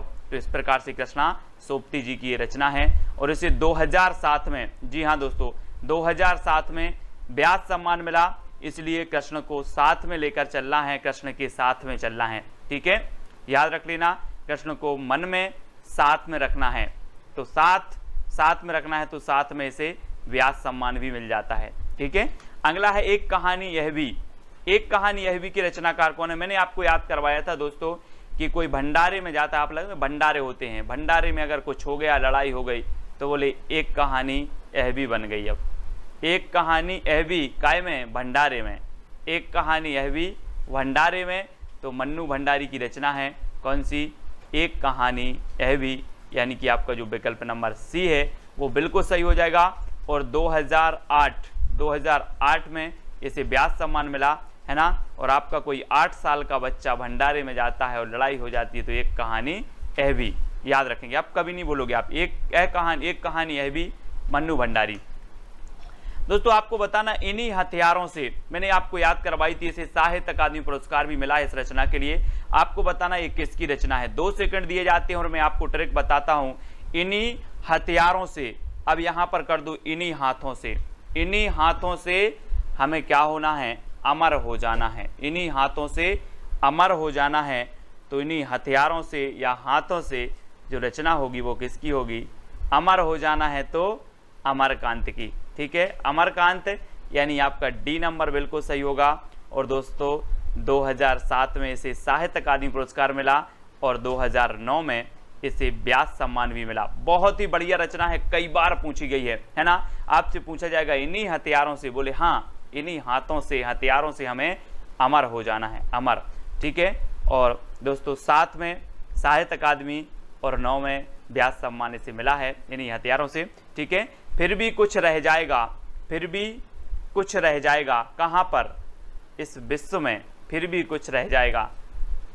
कोरोना चल रहा है दोस्तों, फिर भी कुछ रह जाएगा, है विश्व में। आपको क्या लग रहा है? फिर भी कुछ रह जाएगा। कहाँ पर? विश्व में। विश्व में तो विश्वनाथ तिवारी, विश्वनाथ तिवारी, ये नंबर आपका बिल्कुल सही होगा। फिर भी कुछ रह जाएगा विश्व में। और 2010 में इसे सम्मान मिला है, कौन सा? व्यास सम्मान। विश्व में फिर भी कुछ रह जाएगा, ऐसे कर लेंगे, विश्व में फिर भी कुछ रह जाएगा, 2010 व्यास सम्मान। ठीक है, आम के पत्ते के रचनाकार तो कौन है दोस्तों? आम के पत्ते, आम के पत्ते बताना है इसके रचनाकार कौन है। और 4 विकल्प हैं। और आपने देखा होगा दोस्तों, जब कथा होती ना, कथा होती है, राम कथा हो रही, बोले राम कथा हो रही है, और आप देखते हैं दरबार में आम के पत्ते लगाते इस प्रकार से माला बना के, है ना। आम के पत्ते भी सोचते हैं कहीं राम के दरस हो जाएं, है ना। क्या सोचते हैं? आम के पत्ते भी सोचते हैं राम के दरस हो जाएं। तो आम के पत्ते के रचनाकार कौन होंगे? रामदरस मिश्र। रामदरस मिश्र, यानी कि जो आपका वी नंबर है वो बिल्कुल सही हो जाएगा, है ना। आम के पत्ते क्या कल्पना करते हैं? राम के दरस हो जाएं। दोस्तों ये चीज आप कभी को मिल जाए, बोले आम के पत्ते करते हैं, तो कभी कल्पनात्मक कहानी बना के, कविता बना के आपको पेश कर देगा। तो आम के पत्ते क्या सोचते हैं? राम के दरस मिल जाएं। और 2011 में इसे व्यास सम्मान मिल गया आम के पत्ते के लिए। बहुत ही बढ़िया रचना है, कई बार पूछी भी गई है। अगला है ना भूतो ना भविष्यति। हम बोलते ना कि ना भूत में हुआ है ना भविष्य में होगा, वैसा हो गया है। ना भूतो ना भविष्यत की रचनाकार कौन होंगे? तो 4 विकल्प हैं दोस्तों, और आपका बिल्कुल सही आंसर होगा नरेंद्र कोहली, है ना। कोहली क्रिकेट टीम के हैं, कप्तान हैं, और इन्होंने ऐसा कर दिया कि ना भूत में हुआ और ना भविष्य में, है ना। ना भूतो ना भविष्य, बोले इंडिया टीम को ऐसा कप्तान ना भूत में मिला ना भविष्य में, तो ना भूतो न भविष्यत, ये कौन हो जाएंगे? नरेंद्र कोहली। कोहली याद रख लेना, कोहली, नरेंद्र कोहली इसके रचनाकार हैं। और 2012 में क्या मिल गया? साहित्य इन्हें व्यास सम्मान मिल गया, ना भूतो ना भविष्यत, 2012 नरेंद्र कोहली। ठीक है, इस प्रकार से। और दोस्तों आपको बताना भी है कि सर ये वाली ट्रिक अच्छी लगी। लास्ट में मैं आपको एक चैलेंज प्रश्न देता हूं, उसके साथ ही आपको ट्रिक भी बतानी होती है कि कौन सी ट्रिक आपको सबसे अच्छी, सबसे फनी लगी। ठीक है, व्योमकेश दरवेश के रचनाकार कौन है? दोस्तों हिंदी साहित्य वाले स्टूडेंट है तो पर्यायवाची शब्द सभी को आते हैं लगभग। अब यहां पर देखो कि व्योम, व्योम मतलब क्या होता है? आकाश। व्योम मतलब होता है आकाश। और दोस्तों एक चीज बताना कि जो ये आकाश है हमारे भारत में बस है कि अमेरिका में भी है? सब जगह है ना पूरे विश्व में, कि नहीं बोले अमेरिका में नहीं है सर आकाश, तो भारत में बस है। पूरे विश्व में आकाश है। और व्योम मतलब होता है आकाश, तो व्योमकेश दरवेश ये रचना किसकी होगी? व्योमकेश दरवेश ये रचना बतानी है, और ये रचना होगी विश्वनाथ त्रिपाठी की, है ना। विश्व में क्या है? व्योम फैला है, व्योम यानी कि आकाश फैला है, तो विश्वनाथ त्रिपाठी इसके रचनाकार होंगे। और 2013 में क्या है? इसे व्यास सम्मान मिला है। ठीक है, व्यास सम्मान तो याद रख लेना है। और 13 व्यास पूछ लेना आकाश से कि 13 व्यास कितना है? 13 व्यास कितना है? क्योंकि आकाश है दोस्तों, आकाश, और इसका ये व्यास देखना है। यहाँ से आप लेते हो यहाँ तक त्रिज्या, और जब ये यहाँ तक पहुँच जाते तो इसे व्यास कहते, व्यास। और इसे पूछ लेना कि 13 व्यास क्या है? 13 से 2013 और व्यास सम्मान मिल गया व्योमकेश दरवेश को। विश्वनाथ त्रिपाठी इसके रचनाकार हैं। ठीक है, प्रेमचंद्र की कहानियों का काल क्रमानुसार अध्ययन के रचनाकार कौन है? दोस्तों बहुत सारे किशोर बोलते हैं, बहुत सारे किशोर बोलते हैं कि सर प्रेमचंद की कहानियों का क्रमबद्ध अध्ययन करवाओ, क्रमबद्ध अध्ययन करवाओ, बहुत सारे किशोर बोलते हैं। तो कौन होंगे प्रेमचंद की कहानियों का काल क्रमानुसार अध्ययन? कौन होंगे रचनाकार? किशोर बोलते हैं तो कमल किशोर गोयनका, कमल किशोर गोयनका। ठीक है, अब कभी नहीं भूलना 2014 में इसे व्यास सम्मान दिया गया किसे? प्रेमचंद की कहानियों का काल क्रमानुसार अध्ययन के लिए, और ये रचना है कमल किशोर गोयनका। और बहुत सारे किशोर बोलते हैं कि क्रमबद्ध अध्ययन करवाओ सर प्रेमचंद की कहानियों का क्रमबद्ध अध्ययन, है ना, तो कमल किशोर। अगला है क्षमा के रचनाकार कौन है? दोस्तों 4 विकल्प हैं। और दोस्तों आपको पता होगा, शायद आपने जैन धर्म पढ़ा होगा, जैन धर्म में एक धर्म होता है क्षमा धर्म, क्षमा धर्म होता है ना। कहते हैं कि क्षमा धर्म सबसे बड़ा धर्म है। और क्षमा कौन से धर्म में होता है? जैन धर्म में होता है। तो अब क्षमा धर्म का पालन कोई जैन ही करेगा, तो सुनीता जैन, है ना। ये रचना है सुनीता जैन की, और एक खंड काव्य है, ये चीज भी याद रखनी। और 2015 में क्या मिला? इसे ज्ञान व्यास सम्मान मिल गया। तो आप कभी नहीं भूलना, मैंने बोला क्षमा, तो आप देख लेना कि क्षमा तो जैन धर्म का एक धर्म है ना, तो याद रख लेना। और जैन का है तो सुनीता जैन की ये रचना है, एक खंड काव्य है, 2015 में जिसे व्यास सम्मान मिला। ठीक है, अगला है काटना समी का वृक्ष पद्म पंखुड़ी की धार से, काटना समी का वृक्ष पद्म पंखुड़ी की धार से, इसके रचनाकार कौन है दोस्तों?